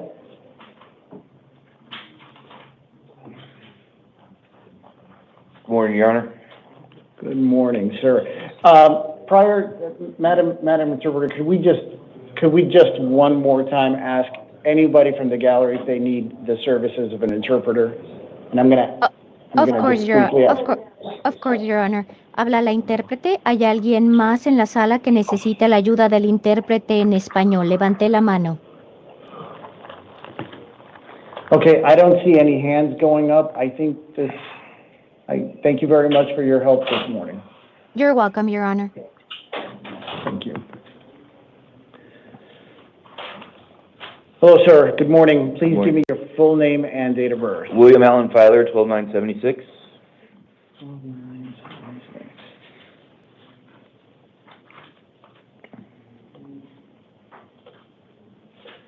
Okay, you are here on new charges originating out of the West Mesa Justice Court. They are new charges. There's one count of aggravated harassment of an order or related to an order of protection. That's a Class 6 felony, and one count of disobeying and or resisting an order of mandate from the court. That's a Class 1 misdemeanor. I have found probable cause as to both matters. I have appointed an attorney to represent you as to both matters. Your next court date is a status conference on July 28th at 8:30 a.m. in the downtown Superior Court, followed by a preliminary hearing on July 30th, also at 8:30 in the downtown Superior Court. As to your release conditions, the court has reviewed this matter.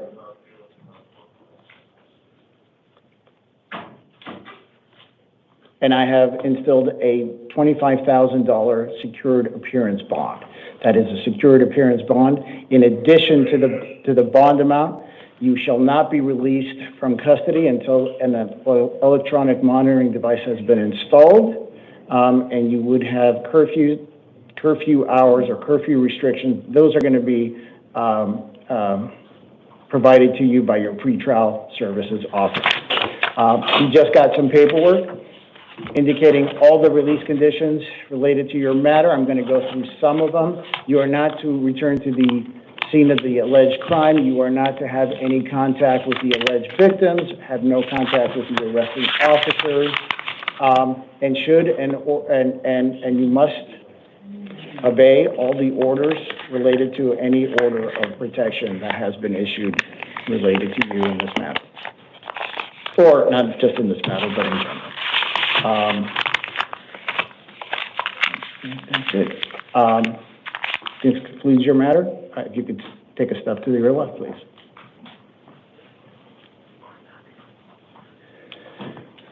For some reason, I can't get this thing.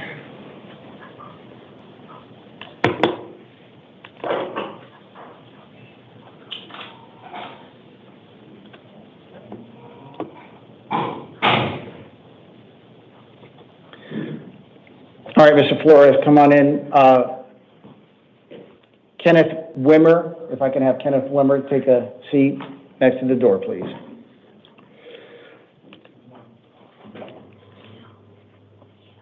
Good morning, sir. Please give me your name and date of birth. Christopher Flores, February 27, 1997. Is your middle name Allen? Yes. With an A? Yeah. Mr. Flores, you are here on a total of 5 matters, the first of which being a new offense. The allegations to that offense are 1 count of aggravated assault. That's a class 3 felony, 1 count of aggravated assault as a class 6 felony, and 1 count of shoplifting as a class 1 misdemeanor. As to all 3 counts, I have found probable cause, and I am appointing an attorney to represent you. Your next court date is a status conference, July 28th at 8:30 a.m. in the Downtown Superior Court, followed by a preliminary hearing on July 30th at 8:30 a.m., also in the Downtown Superior Court. As to your release conditions, you have a secured appearance bond in the amount of $35,000. You are not to return to the scene of the alleged crime. You have no contact with the alleged victims and initiate no contact with the arresting officers. You are also to report to your probation officer within 72 hours of your release. That concludes number 20 on the calendar. As for number 21,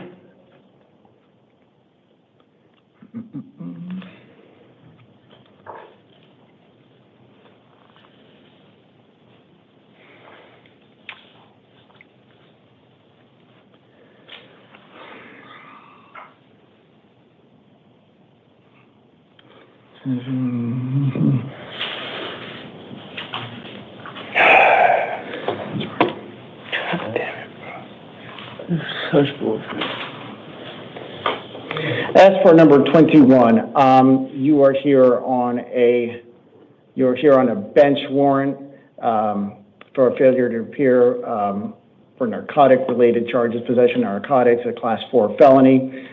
Your next court date is a status conference on July 23rd at 8:30 a.m. in the Downtown Superior Court. As to that matter, I have given you a $50 placeholder bond. That is so that you can earn credit for the time that you're serving, and to also ensure that the fact that the Sheriff's Department transports you to court should you not be able to make bond on the other matter. That concludes number 21 on the calendar. As to your third matter, it's also a bench warrant, also out of the Superior Court, for possession or use of narcotics, drugs for a class 4 felony. Your next court date on that matter, I have appointed a public defender, an attorney to represent you as to all matters. On that matter, on number 22 on the calendar, I have also put secured appearance bond, and it's a placeholder bond in the amount of $50. Number 32 on the calendar, it's for a probation violation for a Class 4 felony stemming out of the Superior Court. As to that matter, you're looking at a Term 1 violation. If it hasn't already been filed, it will be filed against you, and that should catch up to you by the next court date, which is a probation revocation arraignment hearing and possible disposition hearing on July 28th at 8:30 a.m. in the downtown Superior Court. I have placed a $50 bond, placeholder bond on that as well. And finally, as to number 33 on the calendar, that is also a probation violation matter stemming from the Superior Court for a Class 4 felony. I have assigned an attorney to represent you. Your next court date is a probation revocation arraignment hearing and possible disposition hearing on July 28th in the downtown Superior Court. For that matter, there's a $50 placeholder bond as well. This concludes all 5 of your matters here today. You'll be getting a copy of your release conditions. Please, as soon as you do, please step to your left. Just to review mine. We'll be tight work too. Yeah. Just have a second. It is, I just don't. Oh, it's green because it's not signed. Okay. You did that one, right? You did that one, 35,000? Correct. Okay. Correct.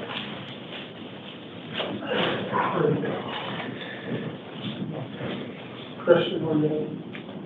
Hey, I don't know who's sitting at the chair next, but can I have Kenneth Wimmer come up? Oh, you were next. Sorry. And Gregory Hudson, if I could have you sit in the chair next to the door. Good morning, sir. Could you please give me your full name and date of birth? Kenneth J. Wimmer, and it's March 23rd, 1978.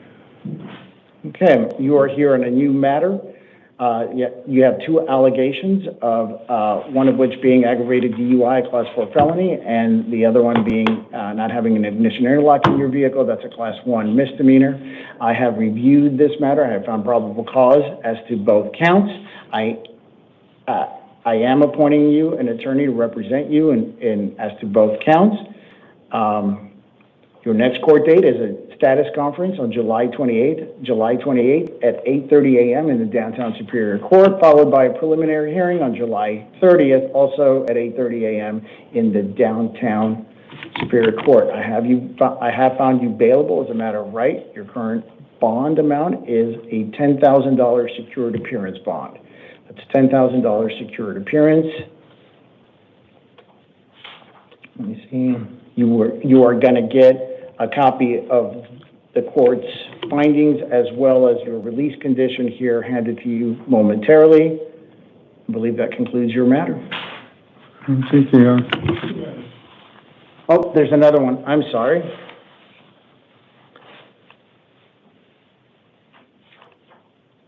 Thank you, officer.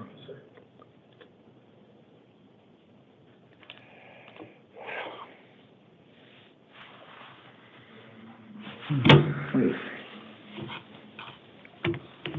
Where's the other matter? What's the boss name? No, I'm not Hudson. This is Wimmer. I'm not Hudson. How many does 2? What's your last name? Wimmer. W-I-M-M-E-R. Oh, we're not ordering anymore. Mm-mm. Sorry, Your Honor.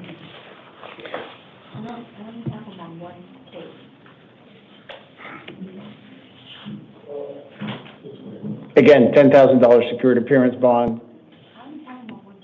Correct. Yeah,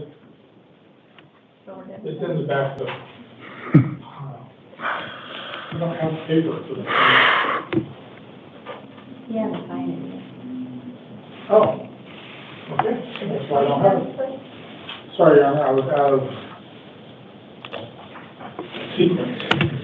Okay, why is it My not? apologies. Is it? Yes, okay, I think it just caught up. We're going to go to that one.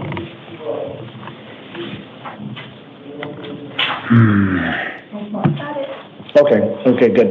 Do you have William Stiller? William Stiller next. Then you guys here? Okay. Well, we're gonna pay for it in a second. Okay.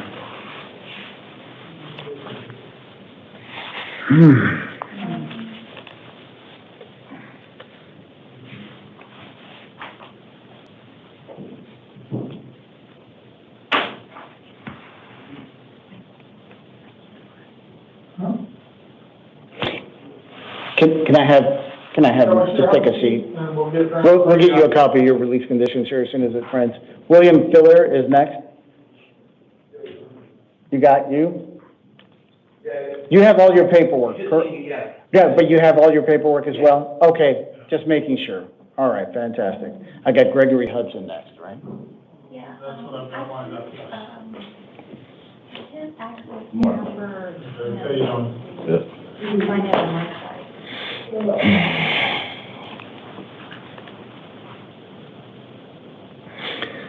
Sir, just 1 second, we're just having, because it's showing, we're just having some technical, it's showing, closed down on mine. Should I recall? I don't.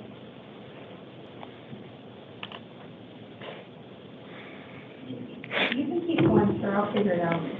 Okay. Mr. Hudson.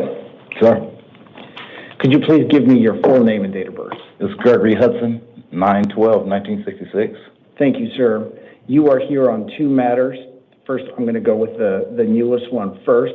It is a new case for prohibited misconduct involving weapon as a prohibited possessor. I have reviewed the matter. I have found probable cause as to the one count of misconduct involving weapons as a Class 4 felony. I have appointed an attorney to represent you. Your next court date is a status conference, July 28th. Yes. July 28th at 8:30 a.m. in downtown Superior Court. That's going to be followed by a preliminary hearing on July 30th at 8:30 a.m. in the downtown Superior Court. As to this matter, as to this one count, I have placed a secured appearance bond in the amount of $10,000. There are additional release conditions that you are going to be receiving in writing. Please review them should you be able to post the secured appearance bond. So that the new charge that you said I have right now, it says that I was in possession of a firearm? As a prohibited possessor. Yeah. Correct. That's not, okay.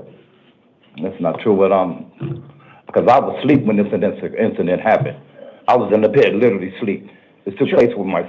So let me just say, I understand, but I need to caution you, because I can't give you legal advice. But my concern is that everything that we're saying is being recorded. So if you make any statements, they could be used against you down the road, and if they're, especially if they're documented already, yeah, so... or contradictory. So, you're free to tell me anything you want, but as to what happened or what didn't happen, again, just that caution is important. Don't even own a weapon, so that's crazy. So I am being held. So I'll have to let my job know that I may lose my job now.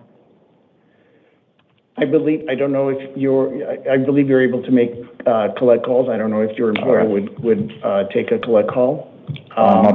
They may, but just got the job in the year and a half now, and manager, and we got a mortgage, and everything's going good for us, and all of a sudden there is a second case. There is a second case that we need to talk about, and that is an out-of-county warrant, and that is in the Pima County Superior Court. That's for a failure to appear in the first degree as a felony, and an aggravated DUI, again, also as 2 counts of aggravated DUI. Both of those are Class 4 felonies. I am that there was a bond that was also set by the judge out in Pima County on this matter. I'm affirming that bond. That bond is in the amount of $2,500, and that's a secured appearance bond. Should you be able to post that bond, because you also have this matter here in Maricopa County, your arraignment date, your arraignment hearing is your next court date, and that's July 24th at 8:30 a.m., and that's going to be in the Pima County Superior Court. But I don't know how that would work in terms of, release conditions. It would be up to you. So they'll transport me if I'm still Here? You would have to finish your matter here. My guess is that you would have to finish your matter here first before they would transport you. They may just put up. Wow. Okay, thank you. Thank you. Ernesto Venezuela.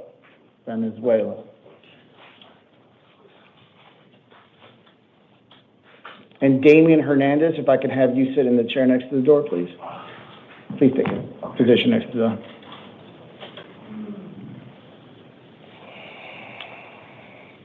Sir, can I have you give me your full name and date of birth?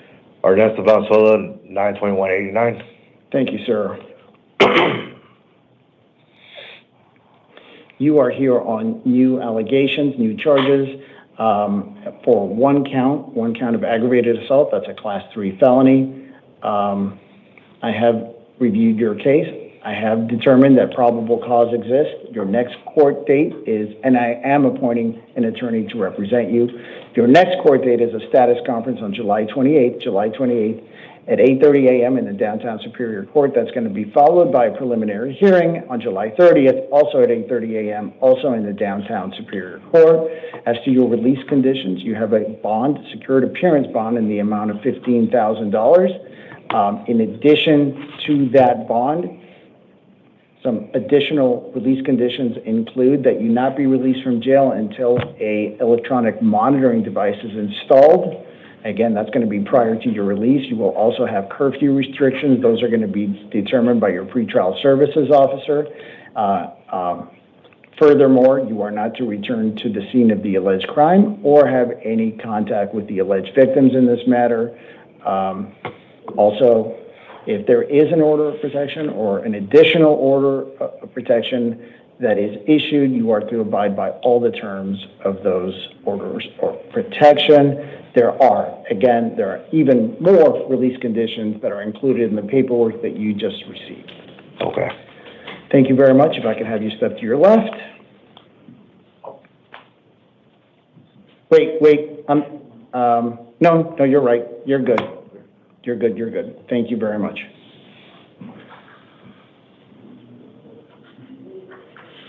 Damian Hernandez.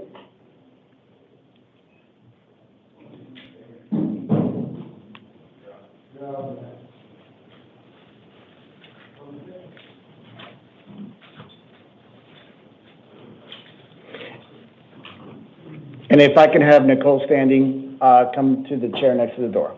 No, you're fine behind the podium.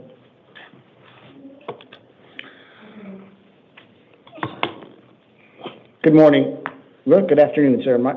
Could you please give me your full name and date of birth? Damian Hernandez, March 15, 1996. Thank you very much. You are here on a new matter, and 3 individual counts, the first of which being a possession of a weapon by a prohibited possessor, the second of which being possession of drug paraphernalia. That's a Class 6 felony. The prohibited possession, the misconduct involving weapons or possession by a prohibited person is a Class 4 felony, and you are also here on 1 count of criminal littering or polluting. That's a Class 1 misdemeanor. So for all 3 counts, I have found probable cause. I am appointing an attorney to represent you. Your next court date is a status conference on July 28th in the downtown Superior Court. That's going to be at 8:30 a.m., followed by a preliminary hearing. That's also in the downtown Superior Court. That's going to be on July 30th at 8:30 a.m. You are bailable as a matter of right, but given your multiple FTAs and prior convictions, I have set bond in this matter. It's a secured appearance bond in the amount of $10,000 secured appearance bond. You're going to receive a copy of my orders as well as with other release conditions from the officer here in a moment. That concludes your matter. If you could step to your left, please. Wait, there's one more. I'm sorry about that. Keeps creeping up. Your second matter, and that's number 31 on the calendar, that is a probation violation matter. It's a Class 4 felony. I have appointed an attorney to represent you in that matter. Again, your next court date is a probation revocation and arraignment hearing and possible disposition hearing. That's going to be on July 28th at 8:30 a.m. in the Downtown Superior Court. There is a secured appearance bond as a placeholder of $50 that I put on this matter, so that way you can make sure you get transported and start receiving credit for the time that you're spending in custody. This is going to be a Term 1 violation, so if you don't have the Term 1 violation information, you will be receiving it by your next court date. You say my probation violation is a class 4 felony? Have it listed as a class 4 felony, correct? And there's a Term 1 violation. The first term of everyone's probation is to not commit new crimes while on probation. So even though the paperwork hasn't caught up here, but it will be caught up at your July 28th hearing. All right. Thank you, sir. If I could have you step to your left. Nicole Standing Oak, if you could please take the podium. Kaylee Fuentes, if you could come and have a seat next to the door, please. Good morning. Good morning. Well, good afternoon, ma'am. Could I have you state your full name and date of birth, please? Nicole Standing Up, 2/29/1980. 2/29/1980. All right. You are here on two matters, the 2025 matter and the 2024 matter. The 2025 matter, you are here on a probation violation. That's a Class 6 felony. I have appointed an attorney to represent you. Your next court date is a probation revocation arraignment hearing and possible disposition hearing on July 28th at 8:30 a.m. in the Downtown Superior Court. You are alleged to have violated terms 3 and 5 of your probation in this matter, and I have placed a secured appearance bond in the amount of $250. As to your other matter, the 24 matter, the CR 2024 matter, and number 6 on the calendar, that is also a probation violation matter as a Class 2 felony out of the Maricopa County Superior Court. I haven't appointed an attorney to represent you. As for that matter, your next court date is also July 28th at 8:30 a.m. in the Downtown Superior Court, and that's going to be a probation revocation arraignment and possible disposition hearing. As to that matter, I have set a secured appearance bond in the amount of $1,000. I believe that concludes both of your matters. If you could exit, please move to your left, back to the gallery. Kelly Fuentes is next.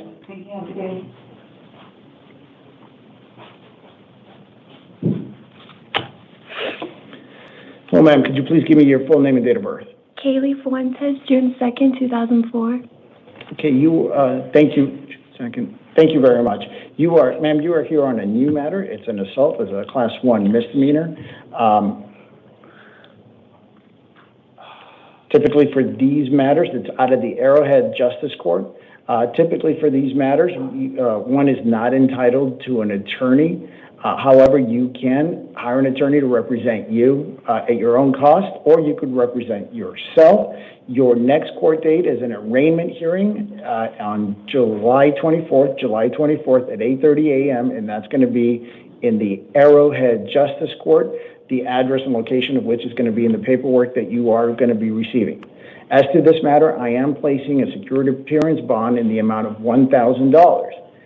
Because I am placing the bond, I am also appointing an attorney to be present at your next hearing to discuss and address the bond issue solely, not the representation as a whole, but just as to the matter of the bond, should you not be able to post it before July 24th. Some of your other release conditions include that you are not to return to the scene of the alleged crime, and you are not to have any contact with the alleged victim. And should the alleged victim in this matter obtain an order of protection, you are to follow the terms of the order of protection.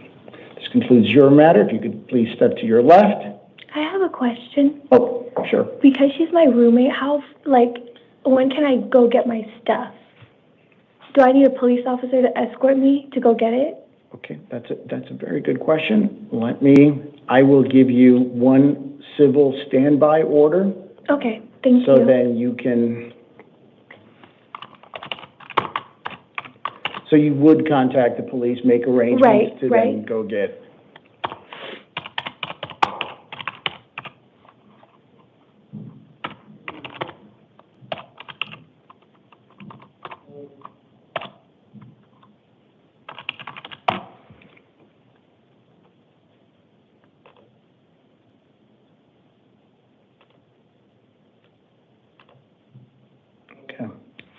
I just re-signed it.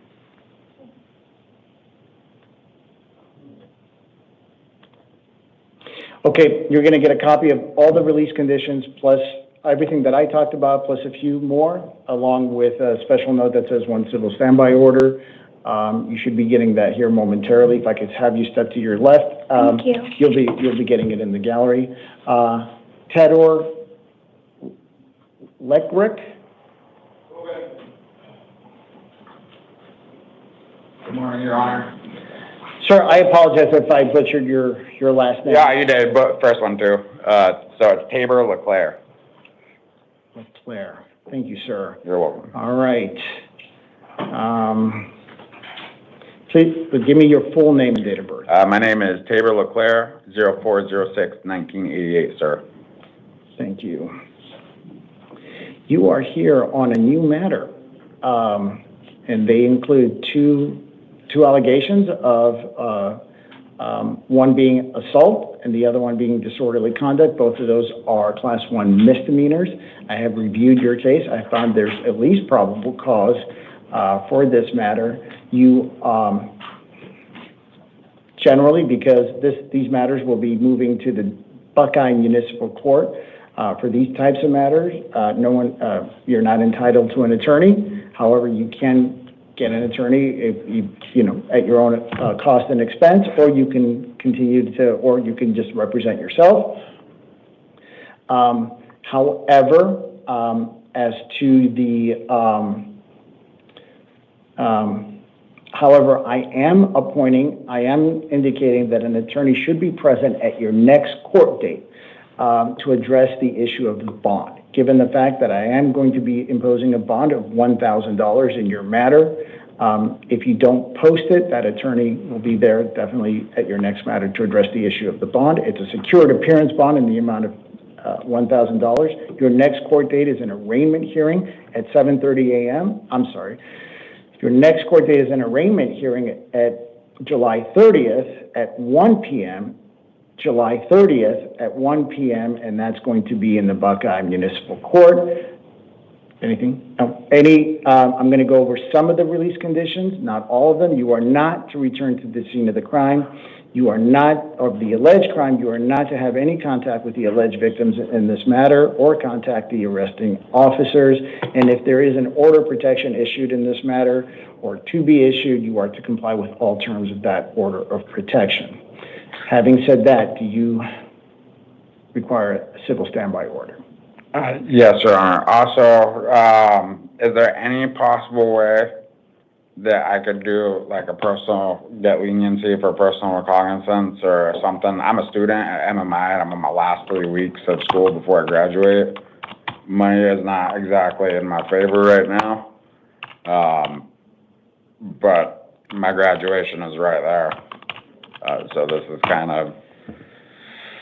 If you're able to post bond, and that's as close as I can get it. You're being released. Yeah. However, in order for you to be released, you have to post bond. And that's a full $1,000? That's $1,000. It's secured appearance. From what I understand, there are names and numbers of bond companies available to you. And again, from what I understand, they do collect calls. So if you can reach out to one of them or multiple of them, I encourage you to do so, and then kind of go from there. So how does that? I'm not really familiar with Arizona. Typically for bond, typically for secured appearance bond, you have to put at least 10% down. There could be additional fees on the back end depending on what conditions, terms and conditions the bond company comes up with. I put up $100. They put up the $1,000 if I don't show up. Collateral, correct. Yeah. Okay. But then you would also have to provide them with at least $1,000 in collateral. Again, they have their own terms and conditions, and I would encourage you to, not encourage you. I would say, go ahead and, call a few of them and kind of kick the tires, so to speak, from there. Okay. All right. You'll be getting a copy of those orders, my orders, and then if you could step to your left. All right, perfect. I think we'll see them there. Thank you. Next up is Jacqueline Romero. Joaquin.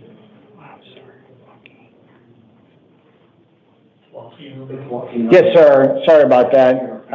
I'm just butchering names all the way You're across fine. here today. Sir, if you could give me your full name and date of birth. Joaquin Romero, November 1986. Okay, thank you very much. November 19. You are here on a new municipal court matter on new allegations. One is a criminal trespass. The other one is a disorderly conduct. Both of them are Class 1 misdemeanors. I have found probable cause as to both matters.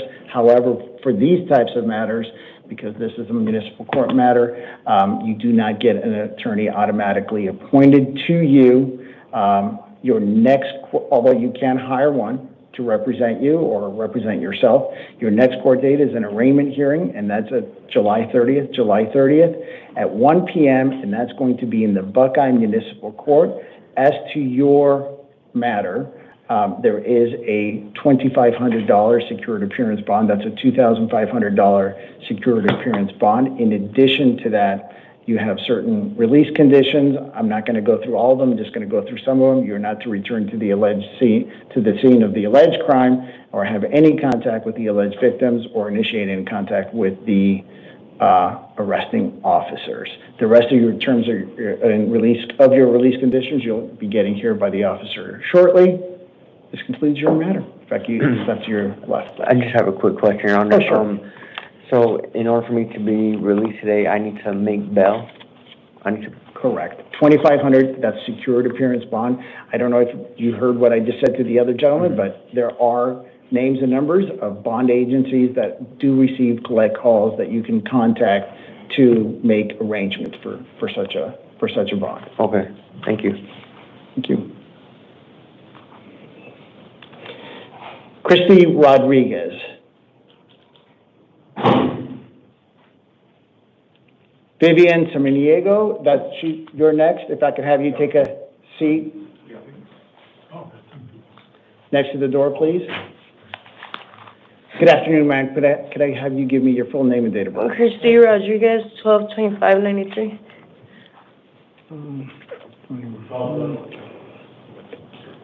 Okay. You are here on a bench warrant from the Superior Court for one count of dangerous drugs, a Class 4 felony, one count of narcotic drugs, a Class 4 felony, and one count of drug paraphernalia, a Class 6 felony. I believe you have an existing attorney on this matter? Yeah. You had previously been... Wait, so I got new charges? No.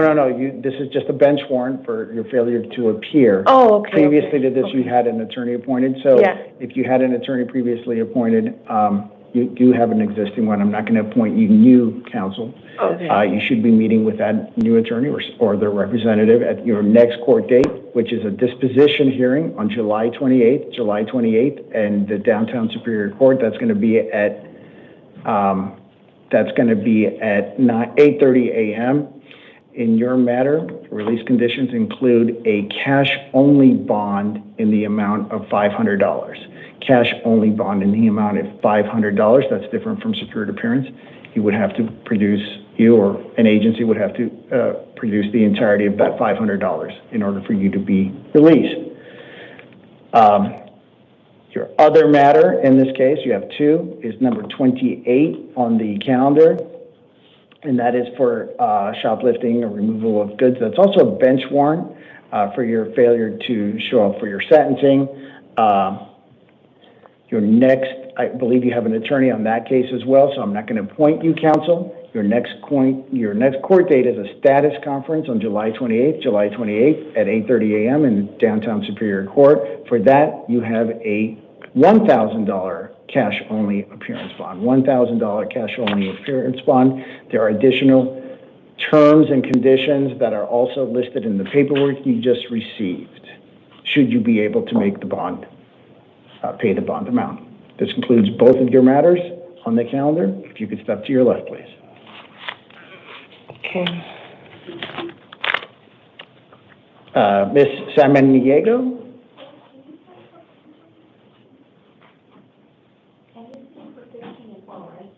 I do.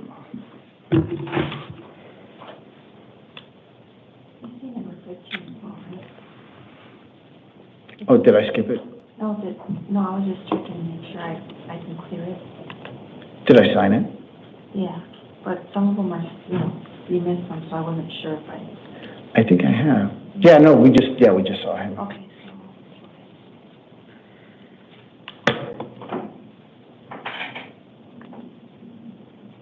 If I could have Brian Gilbert come to the door, please, the seat next to the door. Good afternoon, ma'am. Could you give me your full name and date of birth? Vivian Monique Suminiego, January 31st, 1995. Thank you. You have a new matter. You are here on a new matter, new allegations from the Peoria Municipal Court. They include disobeying the orders of the court. I believe you have an attorney already appointed to you in that matter. So therefore, I'm not going to appoint anyone to represent you. There is a secured appearance bond in your matter in the amount of $500. Your next court date is an arraignment hearing on July 24th at 9 a.m. Okay. There are some additional release conditions. I'm not going to go through all of them. I'm going to go through some of them with you, not to return to the scene of the alleged crime, not to have any contact with the alleged victims, and not to initiate any contact with the arresting officers. Also, if there's an order of protection that is sought by the victims, either in place or to be issued, you are to abide by all terms of that order of protection. Yes, it looks like you have a question. No. No? Oh, okay. Good. You know what? And even if you don't have, if you don't have an attorney, I will appoint an attorney because I have imposed a bond in your matter. I will appoint counsel for you for the purposes of addressing the bond matter in your next hearing. Please. Okay. All right. That concludes your matter. If you could step to your left.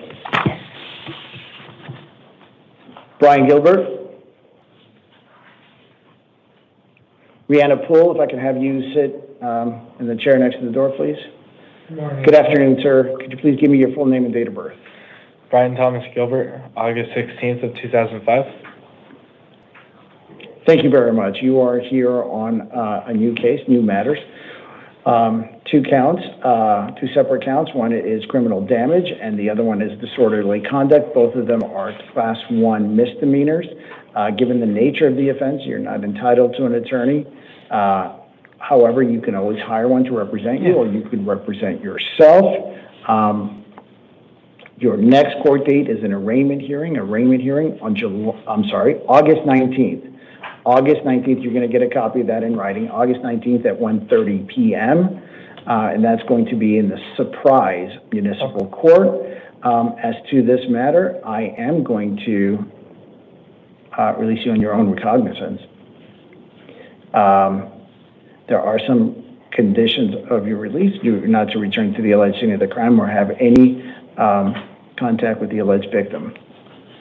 I do have a question about that. So my mom doesn't have anyone else to drive her to go get her anything and to get her medicine and all that, and she hasn't been able to really drive herself. I'm the one that takes care of her, and I also live at the place. I saw that as part of the paperwork. You know, at this time, I cannot allow you to return to the scene of the alleged crime. You would have to talk to someone, address these release conditions with the court next time. But between now and the next time, you cannot return to the scene of to the alleged crime or have any contact with the alleged victims. And I know there's a certain family dynamic here that makes it difficult, but these are the court's orders in place. You'll have to address those with the court at the next time. Is there a way of making the court date closer? Because since I take care of her, she takes care of my food and stuff. I don't have a job or money or anything like that. No, that's Gilbert. I mean, that's municipal court. Yeah, but there's no way to accelerate that court date. Yeah, and that's just the thing. It's not Superior Court. If it was Superior Court, we could possibly work with you to do something. Because it is municipal court, we're assigned to these are the dates that they've given us, and so we're kind of stuck with it. How would I be able to go get my stuff? I could give you a civil standby order, so then you could get one civil standby order, so then you could go ahead as a term and condition of your release. The other thing is, if you remained in custody, if you want me to hold you in custody, your next court date would be July 29th, and you would be transported to the municipal court. So I could put a $50 bond in place for you as a placeholder, and then that way you'd sit in custody for the next. Is it okay if I go? I don't know if I can handle being in that long. All right, I'm going to do a civil standby. Okay, and then I was also going to see if I can get a therapist and anger management, please. You're going to have to discuss that with the court at the next hearing. Again, this is a municipal. Yeah. Your next setting or your whole matter is set in front of municipal court, not a Superior Court. This is my first time getting this. I'm sorry. No, please.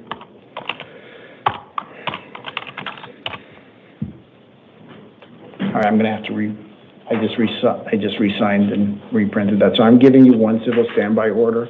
I know it's a while between now and the 19th of August. Okay.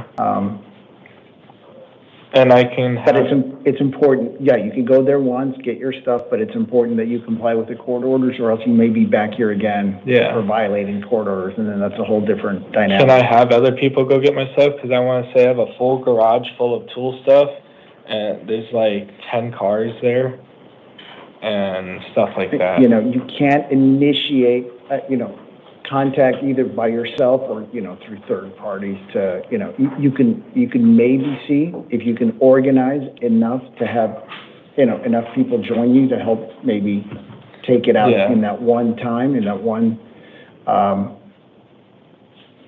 civil or, civil standby order. So maybe I don't know what the police is, you'd have to contact the police. I don't know what their policy is on you being able to bring a friend or two to help you carry stuff out as expeditiously as possible. Yeah, because it would take a couple of trips with a trailer to get the cars and stuff like that, and the motorcycles. Sure. Contact the police and, figure it out, make arrangements through them. All right. Thank you very much. Thank you. I can have you step to your left. Brianna Poole. And Tyrone Zeno would be after her. Mr. Zeno, you could have a Good afternoon, Your Honor. Good afternoon. Please give me your full name and date of birth. It's Rayna, Rayna, Marie Poole, Poole, 11/26/75. Thank you. Apologies for mispronouncing your name. That's okay. All right, you are here on a new matter. You are looking at 4 different allegations, the first being possession of dangerous drugs, a Class 4 felony. The second one being possession of scripts or use of scripts without a prescription or drugs without a prescription. That's also a Class 4 felony. I have found no probable cause as to that matter. I did find probable cause as the possession of dangerous drugs. I also found probable cause as to the drug paraphernalia, a Class 6 felony, and your criminal trespass as a Class 3 misdemeanor. For the matters, for the counts for which I found probable cause, I am appointing you an attorney. Your next court date is a status conference on July 28th. Let me take that back. Your next court date is a status conference on August 5th at 8:30 a.m. in the Downtown Superior Court, followed by a preliminary hearing on August 7th, also in the Downtown Superior Court, also at 8:30 in the morning. As to all 3 counts for which I did find probable cause, I am releasing you on your own recognizance. Thank you, Your Honor. Some additional conditions of your release are in the paperwork that you were just handed. Thank you very much. If you can Thank you, Your Honor. Sure. Mr. Zeno, if I can have you take the podium. Vanessa Juarez is next.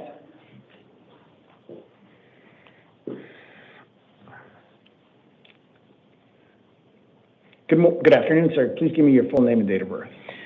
Tyrone Carrasquillo Seno, And your date of birth? 6/14/1990. Okay, sir, you are here on a new matter. It is a one count of excessive posted speed that is a class 3 misdemeanor. It is out of the Maryvale Justice Court.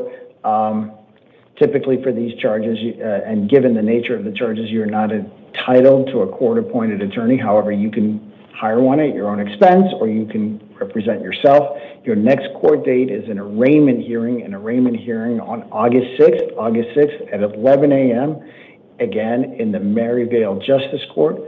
As to your release conditions, I did find probable cause as to your matter.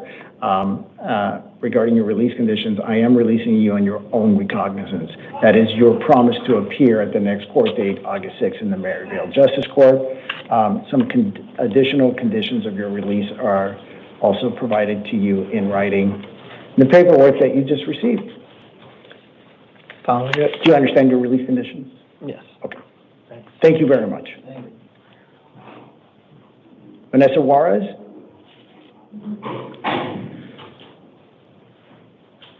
Danielle Anderson is next. If I can have Danielle Anderson, thank you. Good afternoon, ma'am. Please give me your full name and date of birth. Vanessa Juarez, 3/31/87. Thank you very much. You are here on a new case stemming from the Maricopa County Superior Court. It involves one count of dangerous drugs, possession of dangerous drugs, a class 4 felony, and one count of drug paraphernalia, a class 6 felony. I have found probable cause as to both counts. I am appointing you an attorney to represent you in these matters. Your next court date is a status conference on August 5th at 8:30 a.m., followed by a preliminary witness hearing. Preliminary witness hearing. That's at August 7th. That's 2 days later, also at 8:30 a.m. Both matters are going to be in the downtown Superior Court. As to your release conditions, I am releasing you to the supervision of pretrial services. So you will be released. You'll get a packet upon your release that will instruct you on how to contact pretrial services. Make sure you do so and you follow the instructions. And as long as you do that, please make sure that you attend court on August 5th, your very next court date on August 5th. That concludes your matter. You'll be receiving some paperwork with some additional release conditions. Please look through them. Okay. Look through them carefully. What? I think she's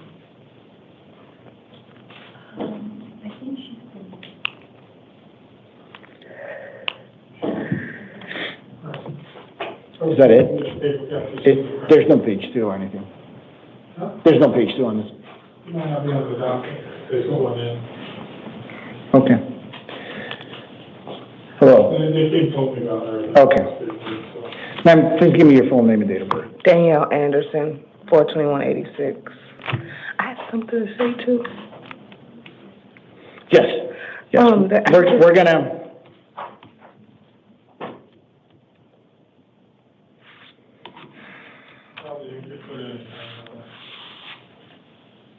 I should just be on another document. Okay. Okay. There's no paperwork for this one. Did I not sign it? I don't know. Okay. For. Let me just double check. If I hadn't, I just did.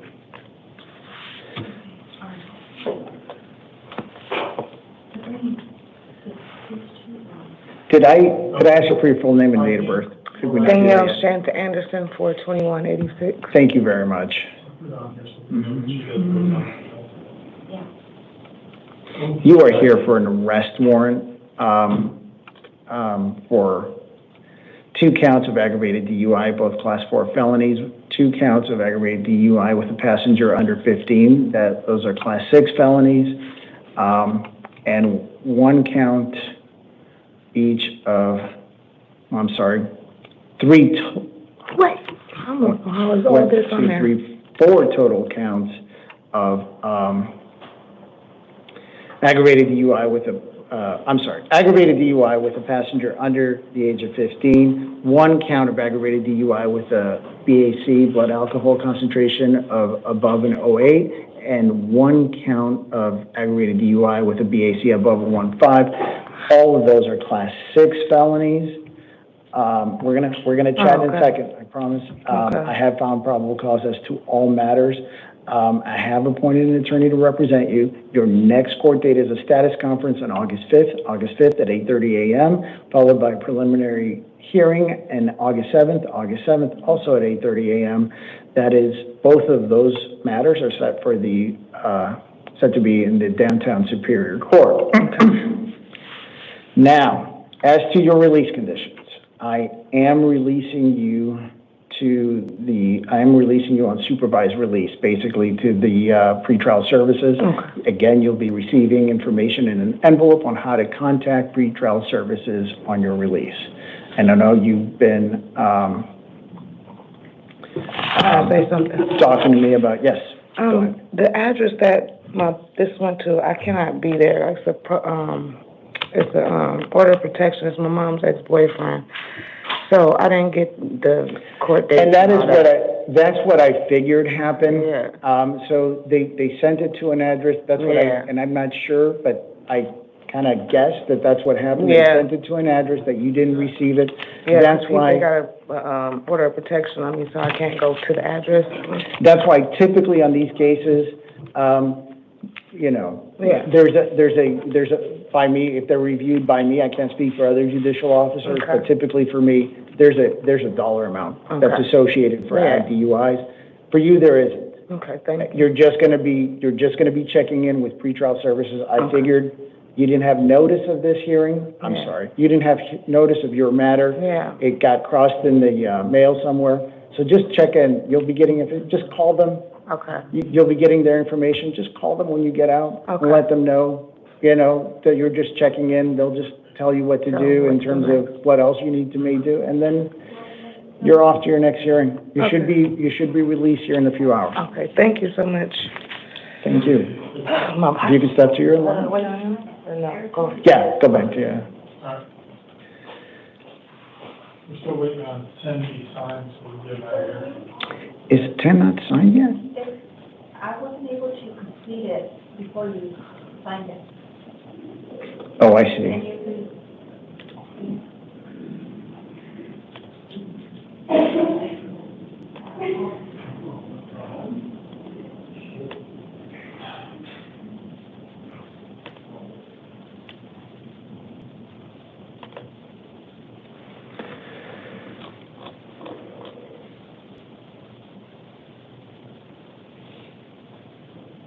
Mr. Anderson, did you get it? Yes. All right. Mr. Daniel Anderson? You got everything? You got all your paperwork? Okay. Okay. Fantastic. That should be good. We're just down to the house. I think we're, a house calls. So I'll have them sort out so you have a statement. Who's ever been seen, just wait on paper.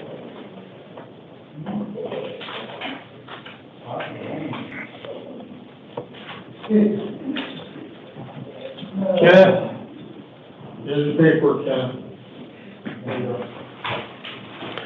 Okay, the rest of the matters are house calls. Officer, do you have any information as to Hayward Hudson? Yes, sir. Let me get my stuff. They're all three were combative, sir. That's why they're not here. As to Hayward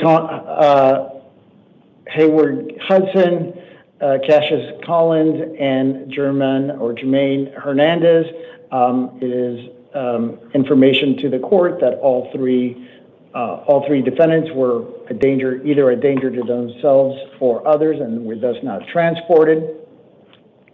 As for Mr. Hudson, he is here. As for Mr. Hudson, date of birth 9/2/2006, He is here on a new case, unlawful discharge of a firearm within city limits and resisting arrest, a Class 1 misdemeanor. The unlawful discharge is a Class 6 felony. I have found probable cause as to both counts. I am appointing an attorney to represent him. His next court date is a status conference on July 28th at 8:30 a.m., followed by a preliminary hearing on July 30th, also at 8:30 a.m. Both matters are to be in the downtown Superior Court. As to Mr. Hudson's matter, there is a secured appearance bond in place in the amount of $15,000, along with release conditions to not return to the scene of the alleged crime. As to Mr. Collins, he's here on 3 matters. As to the 2025 matter, it is a new charge of drug paraphernalia, a Class 6 felony. I have found no probable cause exists in that matter, and so far as that matter is concerned, no probable cause. His next court date is, is he still getting, don't they still get court dates, even if I find OPC?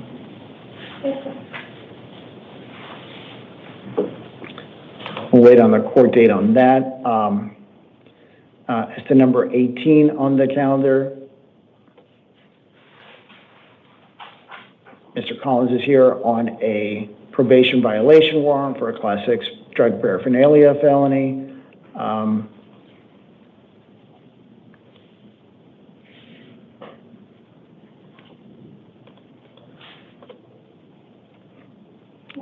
I am appointing an attorney to represent him. His next court date is a non-witness violation hearing and possible disposition hearing on July 28th at the Downtown Superior Court.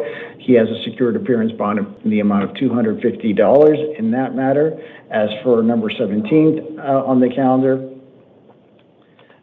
it is also it is a bench warrant, FDA bench warrant out of the Superior Court for dangerous drugs, Class 4, and resisting arrest, a Class 1 misdemeanor. His next court date is a non-witness violation hearing and possible disposition hearing on July 28th at 8:30 a.m. There is a secured appearance bond in the amount of $250 in that matter. And then headed back to number 19 on the calendar, Mr. Collins' next court date for the matter for which I found no probable cause is a status conference on August 5th and a preliminary hearing on August 7th in the Downtown Superior Court. I have appointed an attorney to represent him. Both matters are to be at 8:30 a.m. And I will be advising Mr. Collins as to the fact that he still needs to appear even though no probable cause was found. Finally, on the Mr. Hernandez, number 30 on the calendar, this is a new case out of the Encanto Justice Court for criminal trespass, a Class 3 misdemeanor. Mr. Hernandez is not entitled to an attorney due to the nature of the charge. I will be releasing him on his own recognizance. His next court date is an arraignment hearing on July 24th August 7th at 1:30 p.m. in the Encanto Justice Court.